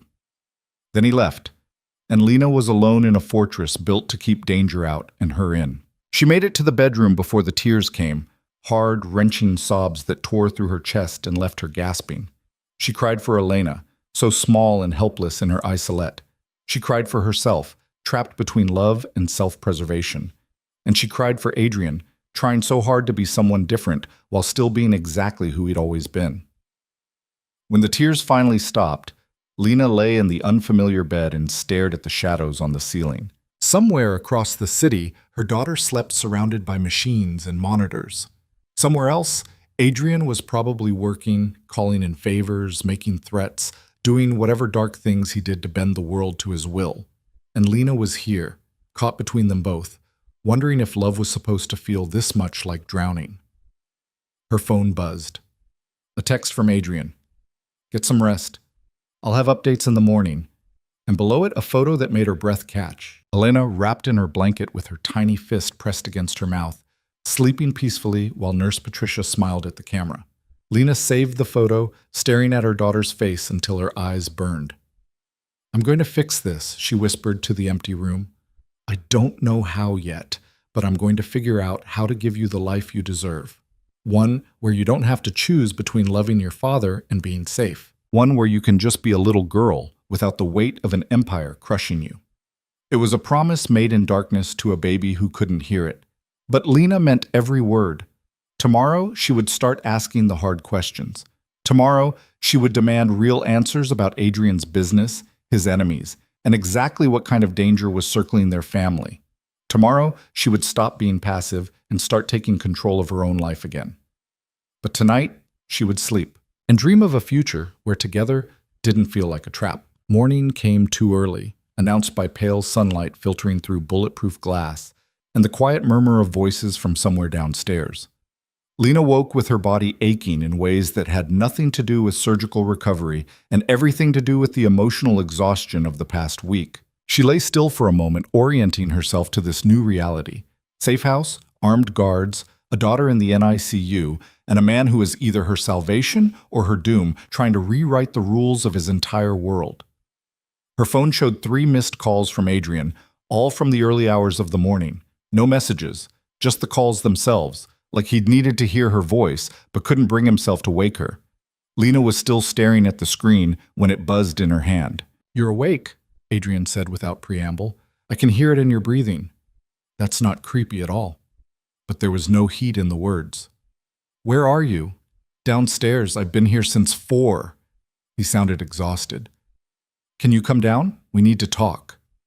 The last time someone had told Lena they needed to talk, she'd ended up in emergency surgery. But she dragged herself out of bed anyway, splashing water on her face and pulling on clothes that were becoming familiar armor against vulnerability. Adrian was in the kitchen, surrounded by papers and looking like he'd aged a decade overnight. His hair stood in wild angles, his shirt was wrinkled, and there were shadows under his eyes that spoke of no sleep and too much coffee. "You look terrible," Lena said. "I feel worse." He gestured to a chair. "Sit, please, and eat something." The guards made breakfast. A plate of eggs and toast sat waiting, still warm. Lena's stomach rebelled at the thought of food, but she forced herself to take a bite anyway. Dr. Rashid's lectures about nutrition and healing were still fresh in her mind. "Tell me," she said between bites. "Everything. No more half-truths or protective lies. I want to know exactly what kind of danger we're in." Adrian was quiet for a long moment, studying her face like he was searching for something. Then he pushed one of the papers toward her. "This is Viktor Kozlov. He runs the Southside operation. Gambling, protection, some light trafficking in stolen goods. We've had an understanding for 5 years. I stay out of his territory, he stays out of mine." Lena looked at the surveillance photo of a hard-faced man in his 50s. And 3 months ago, I discovered he'd been skimming from our joint ventures. Not much, just enough to test if I was paying attention. Adrian's voice was flat, emotionless. I confronted him. He got defensive. Things escalated. Escalated how? I cut him out of the ventures completely. Redistributed his territory among 3 smaller operators who've been trying to move up. Effectively, I destroyed his power base in a single night. Lena set down her fork. And now he wants revenge. Now he wants blood. Adrian pushed another photo toward her, this one of the man from the hospital, the one in the gray jacket. That's Alexei Petrov, one of Viktor's enforcers. He was at the hospital to send a message, to let me know that Viktor knows about you and Elena. I slid down Lena's spine. What kind of message? The kind that says he can get to you anytime he wants, that no amount of security will keep you safe if he decides to strike. Adrian's hands clenched into fists. It's psychological warfare. He wants me scared, desperate, making mistakes. Is it working? Yes. The admission seemed to cost him. I haven't been this terrified since the night you left, and I thought I'd lost you forever. The idea that someone might hurt you or Elena because of me. His voice cracked. I can't think straight, can't strategize. All I can do is put guards around you and pray it's enough. Lena had never seen Adrian this raw, this vulnerable. The man who commanded empires with a word was coming apart at the seams, and it was both terrifying and oddly humanizing. "What are our options?" she asked quietly. 3. Adrian started ticking them off on his fingers. 1. I go to war with Viktor, bring every resource I have to bear, destroy him and everyone loyal to him. It's what I would have done 6 months ago. Quick, brutal, effective. But war means casualties, collateral damage, and you and Elena are perfect targets for anyone looking to hurt me. He met her gaze. I can't protect you if I'm busy fighting on multiple fronts. Option 2? Negotiate. Find out what Viktor wants, money, territory, an apology, and give it to him. Buy peace. You don't sound convinced that would work. Because it wouldn't. Adrian's voice was bitter. I humiliated him, took everything he'd built and handed it to his rivals. Money won't fix that. Only blood will. Lena's hands trembled as she picked up her coffee cup. And option 3? I walk away. The words fell like stones. From all of it, the business, the territory, the power. I liquidate everything I can, set up trust for the people who've been loyal to me, and disappear. Take you and Elena somewhere Viktor can't reach us, somewhere we can start over completely. The silence that followed was deafening. Lena stared at Adrian, searching his face for any hint of deception or manipulation. But all she saw was exhausted sincerity, a man who'd spent all night trying to find a solution that didn't end with the people he loved in danger. You'd actually do that? She whispered. Give up everything you've built? For you and Elena? Yes. No hesitation. I told you, you're the equation now. Everything else is just variables. But your empire, your reputation, everything you've worked for, means nothing if you're not safe. Adrian reached across the table, his hand covering hers. I've spent my entire adult life building power because I never wanted to be helpless again. Never wanted to be the scared kid watching his mother get dragged away, unable to stop it. But the thing about power is that it makes you a target, and I won't let you and Elena pay the price for my ambition. Lena felt tears burning in her eyes. Walking away won't make you happy. Being with you and Elena will make me happy. Everything else is negotiable. Adrian, I mean it, Lena. His grip tightened on her hand. I've already started making calls. Henderson is drawing up the paperwork to transfer my legitimate businesses into a blind trust. My other holdings, the ones that operate in gray areas, I'm selling them off to people who can handle the heat. Within a month, I'll be completely out. A month? Lena's voice was faint. You can't dismantle an empire in a month. Watch me. There was steel beneath the exhaustion. I'm done half measures, done trying to have it both ways. I choose you. I choose Elena. And I choose a life where I don't have to sleep with one eye open, waiting for enemies to strike. Lena pulled her hand away, standing abruptly despite the protest of healing muscles. She paced to the window, staring out at the quiet Brooklyn street that could have been anywhere, could have been normal if not for the armed guard she could just barely see in her peripheral vision. What if I don't want you to give it all up? She asked. Adrian went very still. What? What if I don't want to be the reason you tear down everything you are? Lena turned to face him. What if I can't live with that kind of sacrifice? Knowing that you gave up your entire identity for me? It's not a sacrifice. It's a choice. It's the same thing. Lena's voice was raw. And it puts all the weight on me. If we fail, if this doesn't work, if we can't make a life together after all, then you'll have given up everything for nothing. We won't fail. You can't know that. Lena crossed her arms, trying to hold herself together. You can't guarantee that love will be enough, that we won't destroy each other anyway, just in different ways. Adrian stood, moving toward her with careful steps like he was approaching a wounded animal. Then what do you want me to do? Stay in the business? Keep putting you in danger? I want you to find a middle ground. The words burst out of her. I want you to be smart about this instead of making grand gestures that might feel good in the moment, but leave you bitter and resentful 10 years from now. There is no middle ground with Victor. Either I fight or I run. Those are the only options. Then fight smarter. Lena met his gaze steadily. You said he wants blood because you humiliated him, so stop humiliating him. Give him back his dignity along with a way out that doesn't end with all of us dead. Adrian stared at her like she'd spoken a foreign language. You want me to apologize to the man who sent someone to threaten our daughter? I want you to outthink him instead of outmuscle him. Lena moved closer, close enough to see the gold flecks in his blue eyes. You're the smartest person I know, Adrian. When you're not operating from fear or anger, you can see solutions no one else can. So stop being scared for 5 minutes and start being strategic. Something shifted in Adrian's expression, the businessman reasserting itself over the terrified father. What are you suggesting? I'm suggesting you find out what Victor actually wants. Not what you think he wants, but what he really needs to feel whole again. Lena's mind was racing now, piecing together fragments of conversations she'd overheard during her marriage, business principles Adrian had explained during quiet dinners. You took his territory and gave it to rivals. That's a problem of power and respect. So give him different power, different respect, something he values more than revenge. Adrian's eyes sharpened. You're thinking partnership. I'm thinking you find a way to make him more valuable as an ally than as an enemy. You're good at that. You've done it dozens of times with other rivals. Those rivals hadn't threatened my family. No, but they'd done other things you considered unforgivable. And you still found ways to work with them when it served both your interests. Lena could see the wheels turning in Adrian's head, the fear slowly being replaced by calculation. What does Victor have that you need?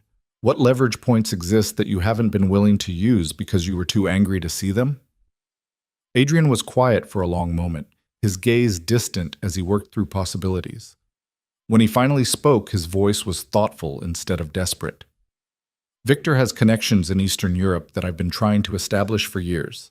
Supply chains, distribution networks, political contacts. I've been building my own from scratch, but it's slow and expensive. And if you partnered with him instead, I'd have instant access to markets worth hundreds of millions.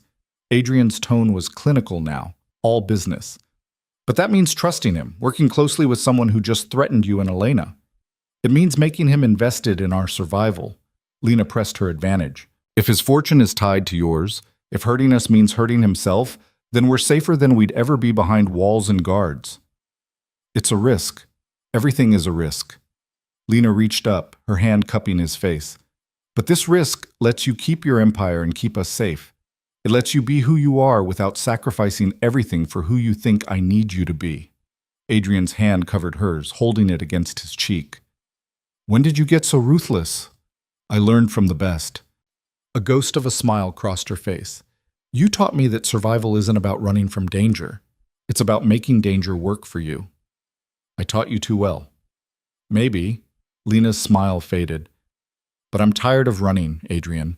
And I'm tired of watching you tear yourself apart trying to be something you're not. So let's try being smart instead of safe, strategic instead of scared.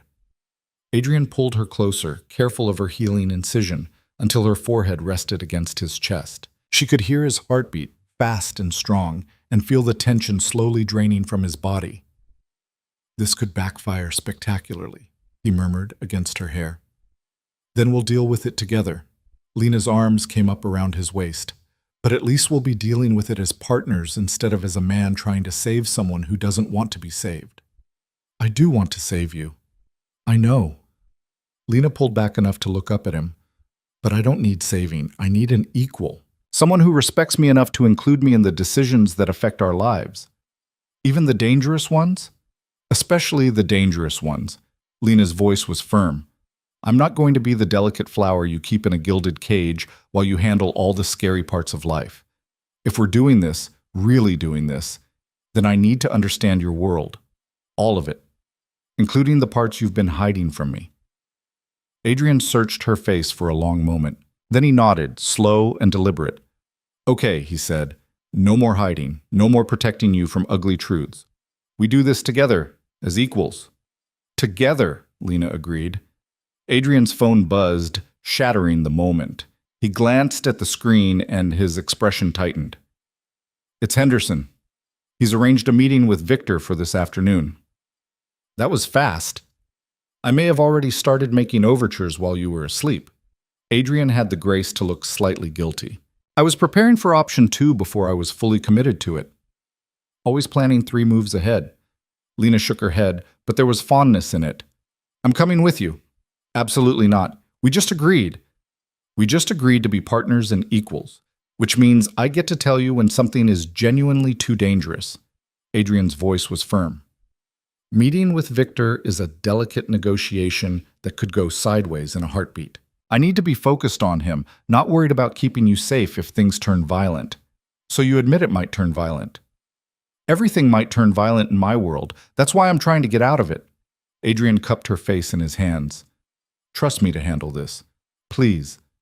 Let me do this one thing without you watching, and I swear I'll tell you everything that happens the moment I get back.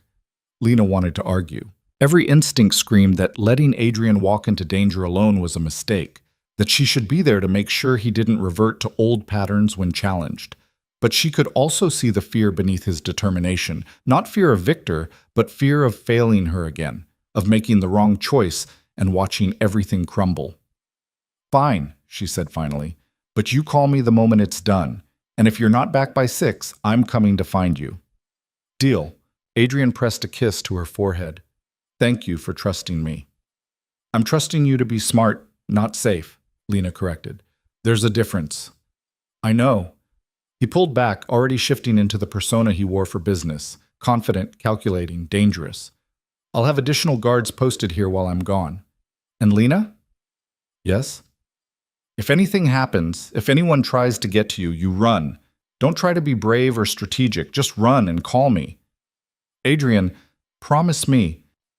His eyes were fierce. Promise me you'll put Elena first, even if it means leaving me behind. The request hung between them, heavy with implications. I promise, Lena whispered. Adrian kissed her then, hard and desperate, like he was trying to pour every unspoken emotion into that single point of contact. When he pulled away, they were both breathing hard.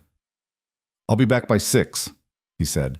And when I am, we're going to visit Elena together and tell her about the future we're building for her.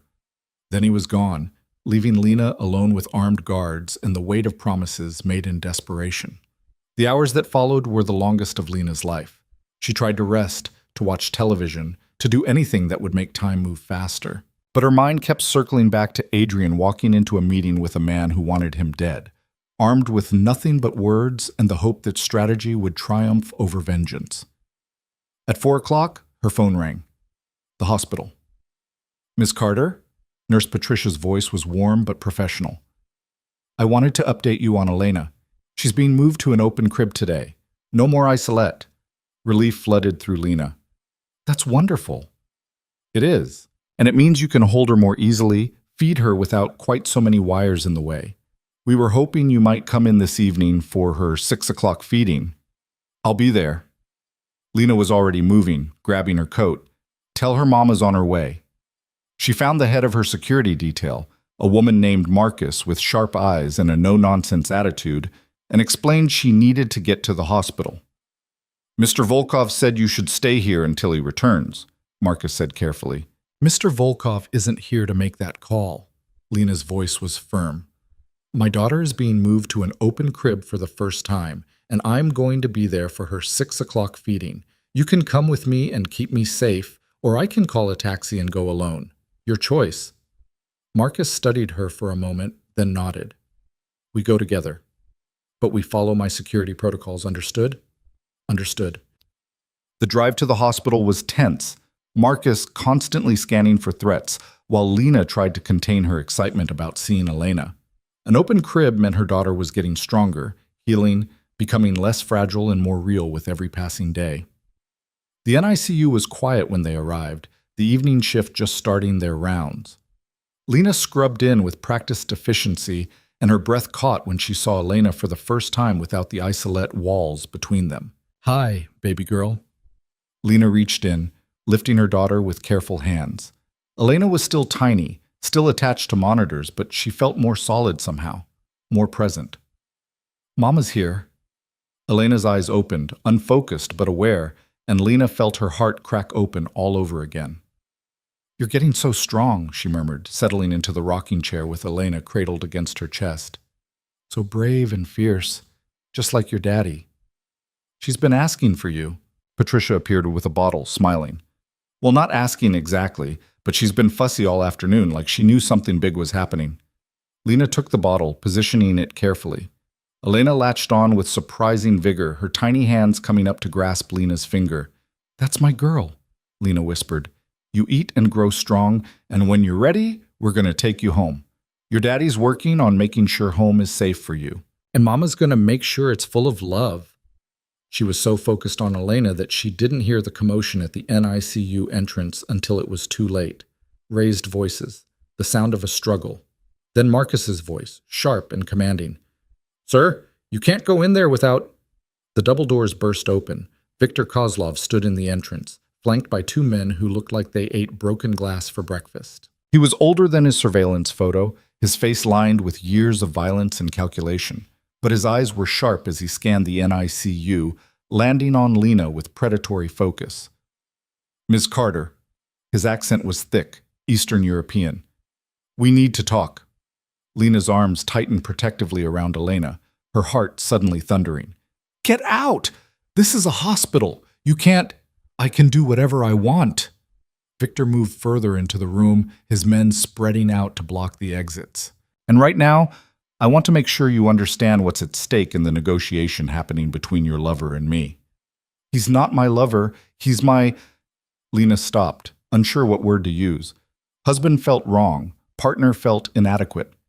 It doesn't matter what he is. You need to leave before I call security. Security is currently detained. Viktor's smile was cold. Don't worry, no one's hurt, just delayed. Long enough for us to have a conversation. Patricia moved between Viktor and Lena, her expression fierce despite the fear Lena could see in her eyes. This is a neonatal intensive care unit. These babies are fighting for their lives. Whatever business you have, take it somewhere else. The business concerns this baby specifically.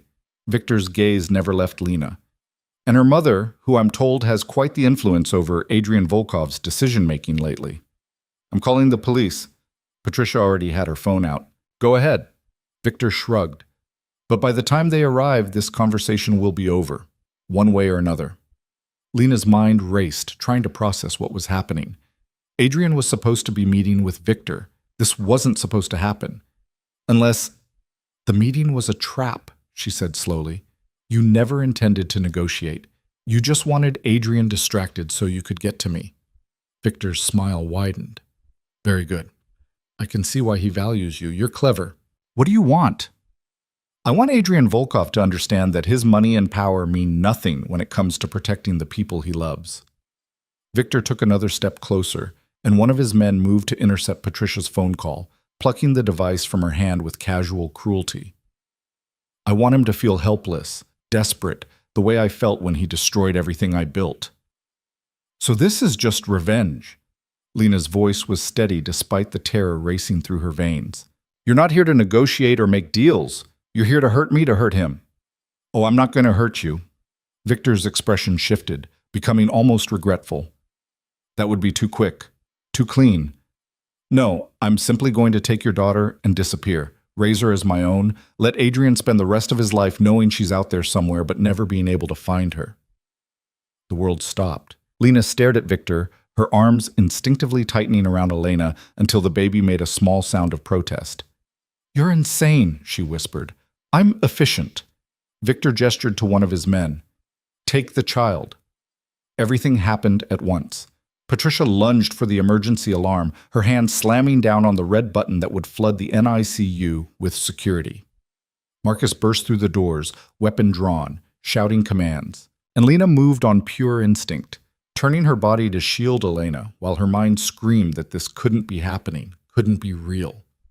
The man Victor had gestured to reached for Elena, and Adrian Volkov appeared out of nowhere, his fist connecting with the man's jaw with enough force to send him crashing into a bank of monitors. Touch my daughter, Adrian said, his voice devoid of all emotion, and I will make you pray for death. Victor spun, and for the first time, Lena saw genuine surprise on his face. How did you think I'd walk into a meeting with you without insurance? Adrian moved to stand between Victor and Lena, his body a wall of controlled fury. I had 3 teams tracking every person in your organization. The moment your men moved on the hospital, I knew. Then you know you're outnumbered. Victor's composure was returning. My people are everywhere. You can't protect them all. I don't have to. Adrian's hand moved to his pocket, withdrawing his phone. I just have to make one call, and every asset you have, every account, every property, every loyalty you've bought, disappears. I've spent the last 3 hours putting the pieces in place. All I need is a reason. You're bluffing. Am I? Adrian's smile was terrible to behold. Try me.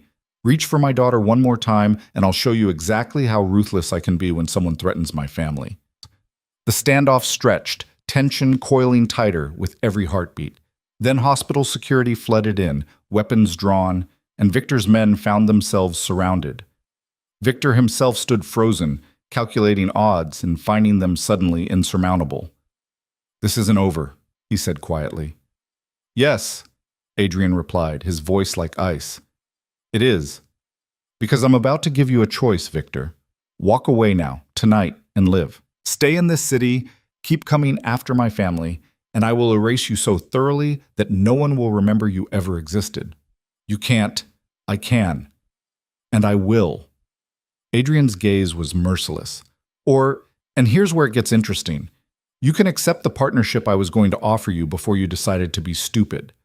Full access to my Eastern European operations, 50-50 profit split, and enough legitimate business to make you richer than revenge ever could. Victor's eyes narrowed. In exchange for? You leave my family alone. Forever. You become the kind of partner I can trust, or you become a cautionary tale. Your choice. Lena watched Victor's face as he processed the offer. She could see the wheels turning, ambition warring with pride, the slow realization that Adrian was offering him a way to save face while getting everything he actually wanted. 50-50, Victor said slowly. And I maintain control of my current operations? Within reason. We negotiate the details tomorrow. Tonight, you leave. And you never... Adrian's voice dropped to something deadly. Never come near my wife or daughter again.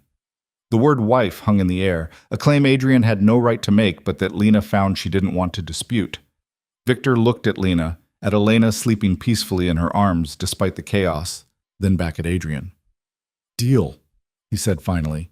But Volkov, if you go back on your word, if you try to screw me again, partnership or not, I will burn your world down. Fair enough. Adrian's posture didn't relax. Now get out of my sight before I change my mind about letting you live. Victor left, his men following, and suddenly the NICU was full of security and police and hospital administrators demanding explanations. Through it all, Adrian stood beside Lena and Elena, a solid presence that made Lena's hands finally stop shaking. "You called me your wife," she said quietly, once the immediate chaos had died down.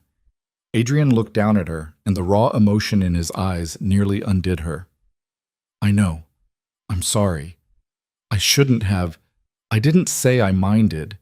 Lena met his gaze steadily. "Just that you said it." Understanding dawned in Adrian's expression, followed by something that looked like hope. "Lena, take us home," she interrupted. "All three of us. I want to get Elena out of here, away from all this. I want to go somewhere safe and figure out what comes next. Elena can't leave for another week at least. Then we stay with her. Here, or wherever Dr. Rashid says is best. But together. No more separate lives. No more avoiding each other. If we're doing this, we do it right." Adrian's hand came up to cup her face, thumb brushing across her cheekbone. "Are we doing this? Really?" Lena thought about all the reasons to say no. About the danger and the control and the fact that loving Adrian Volkov would never be simple or safe. Then she looked down at Elena, sleeping peacefully against her chest, and thought about the man who'd moved heaven and earth to protect them both. Who'd offered his greatest enemy a fortune to keep them safe. Who was trying, however imperfectly, to be better than he'd been. "Yes," she said. "We're really doing this." Adrian kissed her then, gentle and reverent, like she was something precious he was afraid to break. And for the first time since Lena had walked back into his life, she let herself believe they might actually survive each other. The next 10 days existed in a strange bubble outside normal time.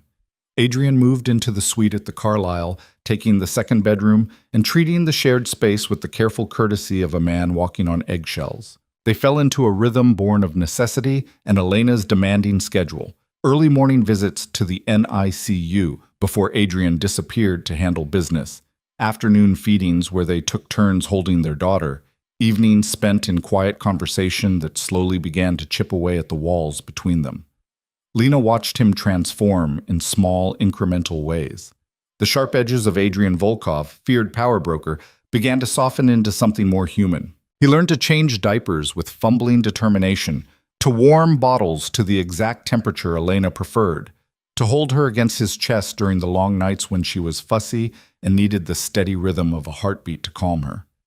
"You're getting good at this," Lena observed one evening, watching Adrian pace the NICU with Elena tucked against his shoulder, her tiny body rising and falling with his careful breathing. "I'm terrified every second that I'm going to break her," Adrian admitted, his voice low so as not to wake the other babies in the unit. "She's so small, Lena. Every time I pick her up, I'm convinced this will be the time I do something wrong." "That's called being a parent." Lena moved to stand beside him, her hand coming to rest on Elena's back. "The fear never goes away. You just learn to work around it." "How are you so calm about all this?" Adrian's eyes were full of wonder and exhaustion in equal measure.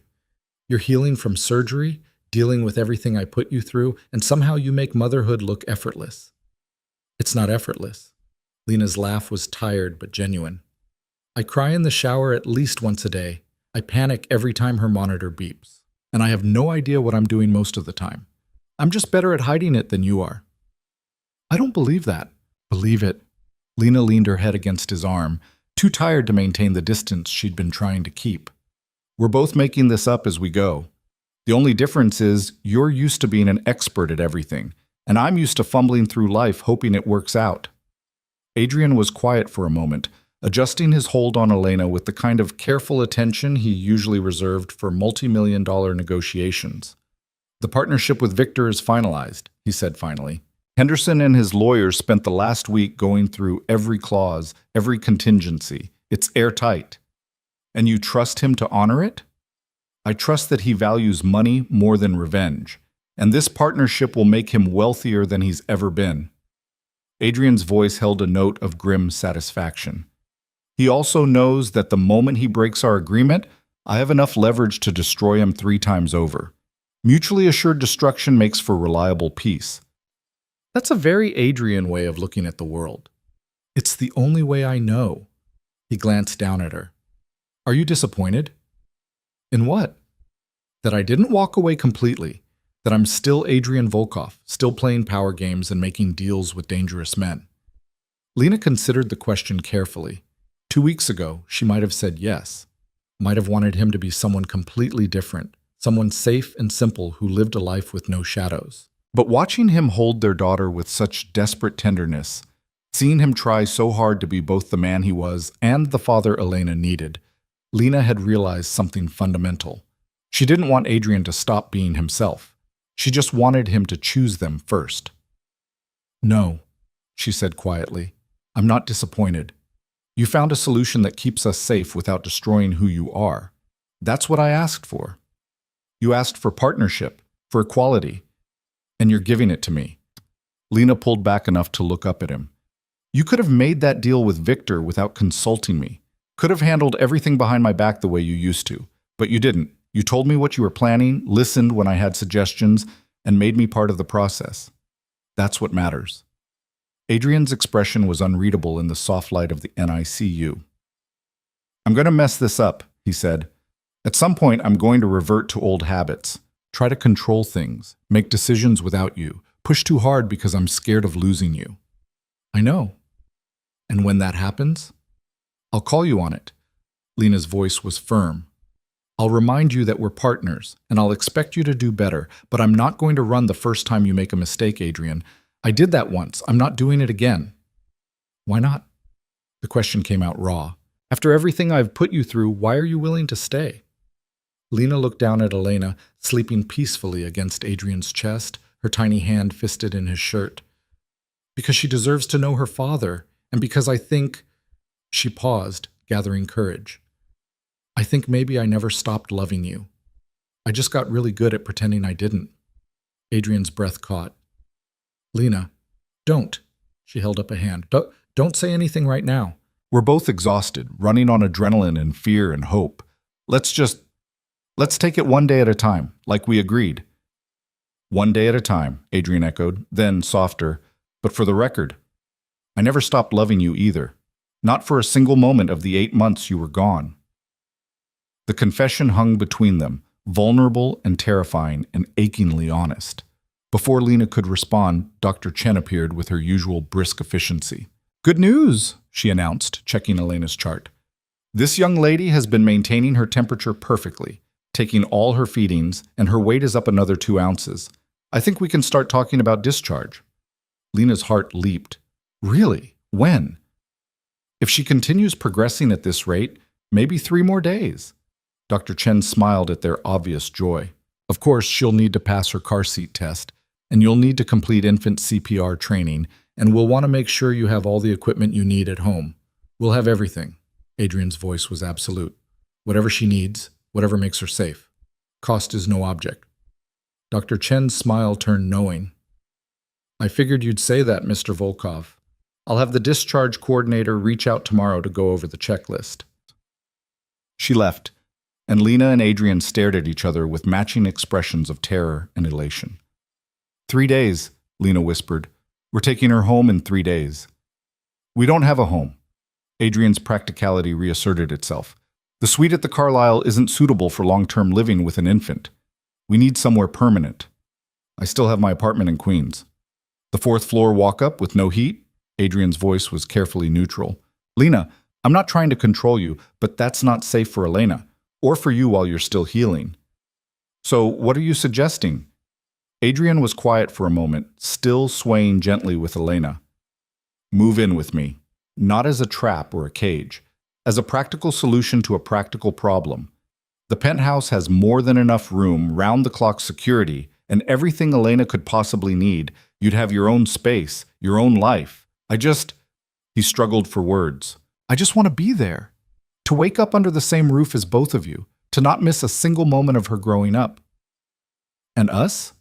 Lena's voice was barely audible. "What happens with us if I move in?"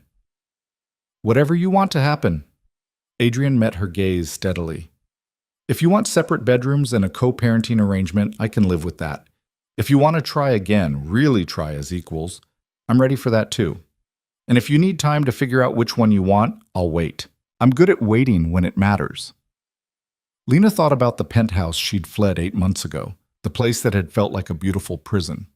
But she also thought about how she'd changed since then, how she'd learned to stand up for herself and demand the respect she deserved. Moving back didn't have to mean surrendering. It could mean choosing to build something new in a familiar space. Okay, she said, we'll try it. But I want it in writing, my own space, my own decisions about work and life and everything else. You don't get to make me a prisoner just because we're under the same roof. Done. Adrian didn't hesitate. Henderson can draw up whatever agreements make you feel safe. I'll sign anything you want, even if it includes clauses about respecting boundaries and consulting me before making major decisions. Especially those. A small smile touched Adrian's lips. You were right, back at the safe house. I'm smarter when I'm not operating from fear, and the smartest thing I can do is trust you to be my partner in all of this. Good answer. Lena allowed herself a smile. Now, give me our daughter. You've been hogging her for the past hour. The transfer was practiced now, both of them working in concert to shift Elena from Adrian's chest to Lena's without waking her. The baby made a small sound of protest, but settled quickly, her warm weight against Lena's heart, a constant reminder of what they were fighting for. The next 3 days passed in a blur of preparation. Henderson appeared with contracts that gave Lena ironclad protections, her own wing of the penthouse, financial independence through a trust Adrian couldn't touch, and legal language that made it clear she could leave at any time without penalty. Adrian signed without reading them, trusting Lena's judgment in a way that felt almost reckless. The penthouse itself was transformed. The cold, masculine space Lena remembered had been softened by a nursery that looked like it belonged in a magazine. All gentle colors and carefully curated furniture that was both beautiful and functional. But more than that, Adrian had made space for her everywhere. Her favorite books on the shelves, her photos on the walls, her preferences built into every decision. How did you do all this in 3 days? Lena asked, walking through the transformed space with wonder. I had help. Adrian looked almost embarrassed. I hired a designer who specializes in making spaces feel like home instead of showrooms. Told her about you, your tastes, your needs, what makes you comfortable. She did the rest. You hired someone to make me feel at home? I hired someone to make sure this place felt like ours instead of mine. Adrian's hand found hers, because that's what it is now, ours, yours and mine and Elena's. Lena looked around at the evidence of his effort, the comfortable reading nook by the windows, the kitchen stocked with her favorite foods, the art on the walls that reflected her aesthetic instead of his. It wasn't perfect. It wasn't what she would have chosen if left to her own devices, but it was thoughtful in a way that made her chest ache. Thank you, she said quietly. Don't thank me yet. Adrian's voice held a note of nervousness. Wait until we've lived here for a month and you're sick of me hovering. I'm already sick of you hovering. Then this should be familiar territory. They brought Elena home on a Thursday afternoon, 3 weeks and 2 days after her dramatic entrance into the world. The car ride from the hospital was tense, both Adrian and Lena hyper-aware of the precious cargo in the back seat. Adrian drove 10 miles below the speed limit, taking turns with exaggerated care, and Lena kept twisting around to check on Elena every 30 seconds. She's fine, Adrian said for the 5th time. I know, I just need to see her. She's literally 3 feet behind you. She hasn't moved since we strapped her in. I know, I'm being irrational. You're being a mother. Adrian's hand found hers across the console. It's allowed. The penthouse felt different with Elena in it.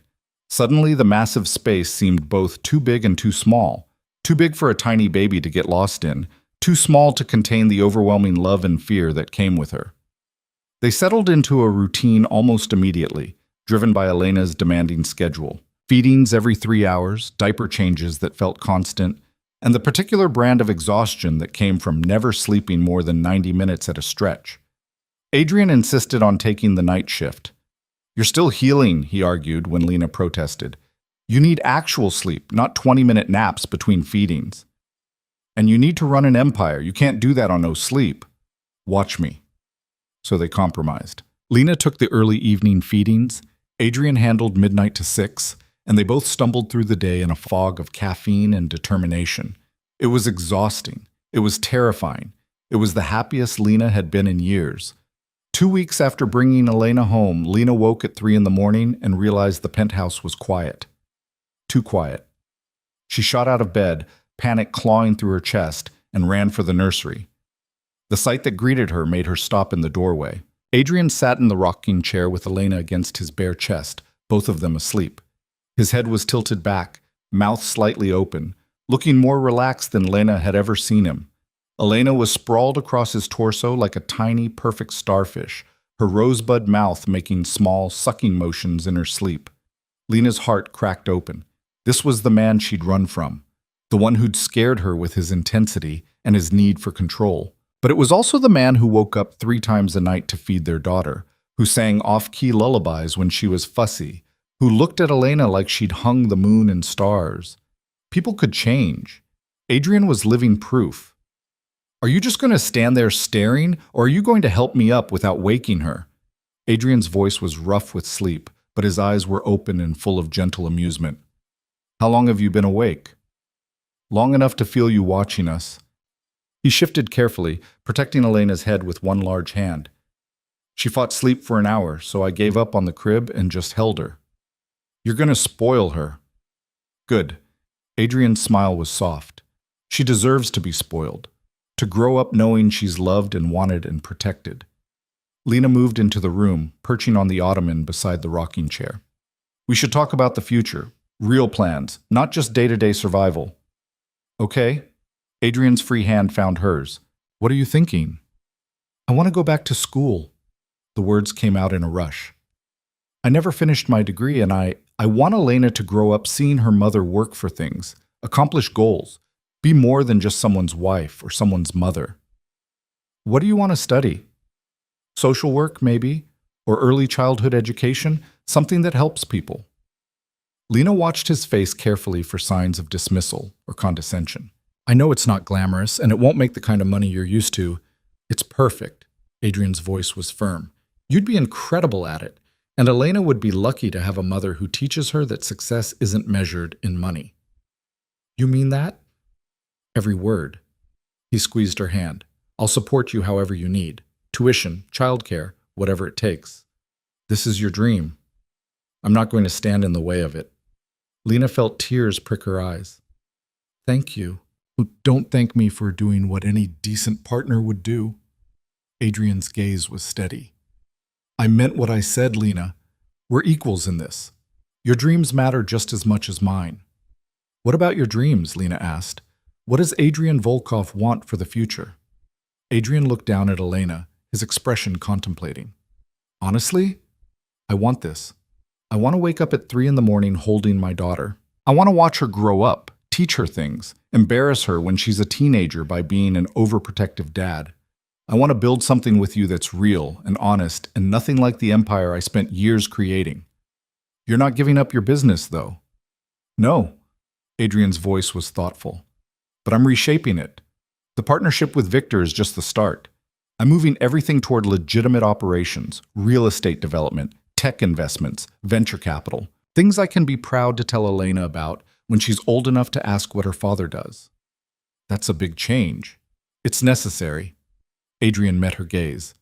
I don't want to be the kind of father who operates in shadows. I want to be someone she can look up to, someone she's proud to introduce to her friends. She's 3 weeks old.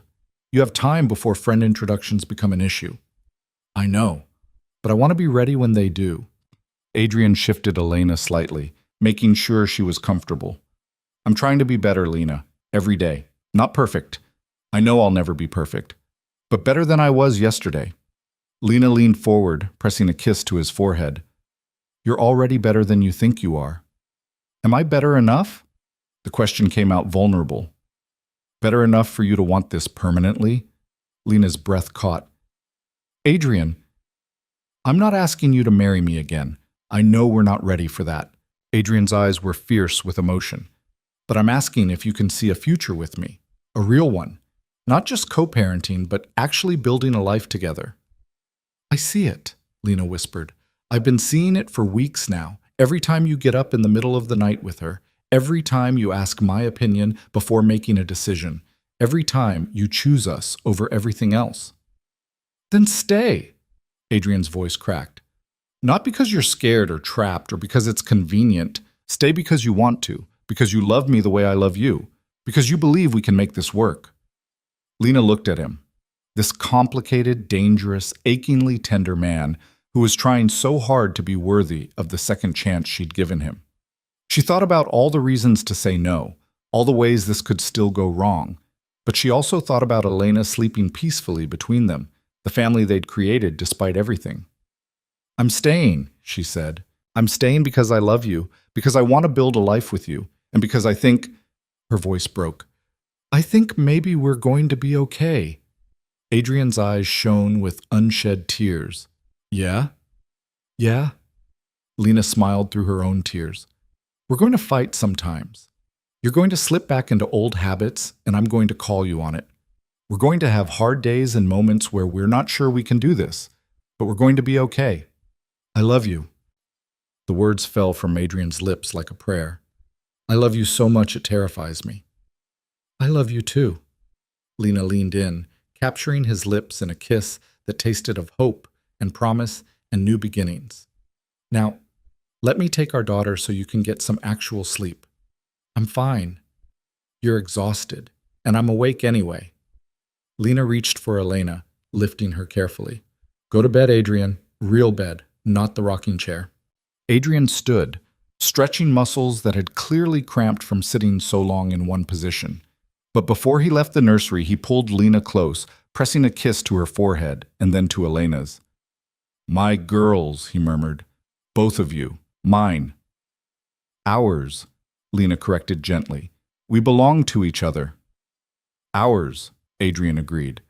The months that followed were a journey of constant adjustment and discovery. Lena enrolled in online classes, studying during Elena's naps, and late into the night after Adrian took over baby duty. Adrian systematically restructured his business empire, cutting ties with anything that operated in moral gray areas and investing in ventures he could be proud of. They fought sometimes, sharp, honest arguments about boundaries and expectations that they learned to navigate without running. Elena grew. 1 month became 2, then 3, then 6. She smiled for the first time on a Tuesday morning, laughed on a Friday afternoon, and rolled over on a Sunday evening while both her parents watched with ridiculous pride. The Victor partnership proved more successful than either Adrian or Lena had anticipated. The Eastern European ventures flourished, and Victor himself began to transform from dangerous enemy to grudging ally to something that almost resembled friendship. "Never thought I'd see the day Victor Kozlov would bring baby gifts," Lena observed one afternoon, watching the older man attempt to interact with 6-month-old Elena with all the grace of a bull in a china shop. "She has that effect on people." Adrian smiled, watching his daughter gum Victor's finger with determined concentration. "Transforms hardened criminals into doting uncles." "She's going to be so spoiled." "Good." Adrian pulled Lena against his side. "She should be spoiled, loved, given every opportunity we never had." Lena leaned into him, marveling at how natural this felt now, how the man she'd once feared had become her partner in the truest sense. They'd rebuilt their relationship from the ground up, establishing new patterns based on trust and communication instead of control and fear. It wasn't perfect. Adrian still had moments where his instinct was to solve problems by throwing money or power at them. Lena still had moments where she wanted to run instead of staying to fight through difficulties. But they were learning, growing, becoming the people their daughter deserved them to be.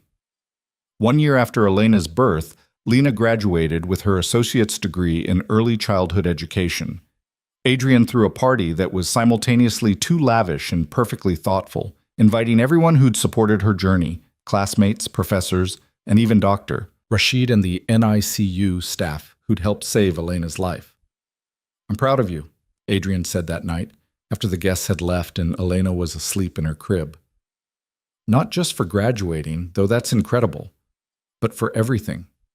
For being strong enough to leave when you needed to, for being brave enough to come back, for giving me a chance to be better." "You gave yourself that chance," Lena corrected. "I just made space for it. We make a good team. The best." Lena smiled up at him. "Though I should probably tell you, I got accepted to a bachelor's program at Columbia. Full scholarship." Adrian's eyes widened. "Lena, that's amazing. When did you apply?" 3 months ago. I wanted to make sure I got in before I told you, in case she hesitated. In case I tried to control it somehow? Adrian's voice was understanding instead of hurt. I'm glad you protected yourself, and I'm glad you trusted me enough to tell me now. I'll need childcare help. The program is intense and done. Whatever you need. Adrian pulled her close. We'll figure it out together. Together, Lena agreed, letting herself sink into his embrace. It was another year before Adrian asked her to marry him again. They were in the mountains, having driven 3 hours north to a cabin Adrian had purchased specifically because Lena had mentioned once that she'd always wanted to see the leaves change in autumn. Elena was napping in her travel crib, and they were sitting on the porch watching the sun set over trees that blazed with color. I have something for you, Adrian said, pulling a small box from his pocket. Lena's heart stuttered. Adrian, it's not what you think. Or maybe it is, but not the way you're expecting. He opened the box to reveal 2 rings, one a delicate band of gold, the other larger and masculine.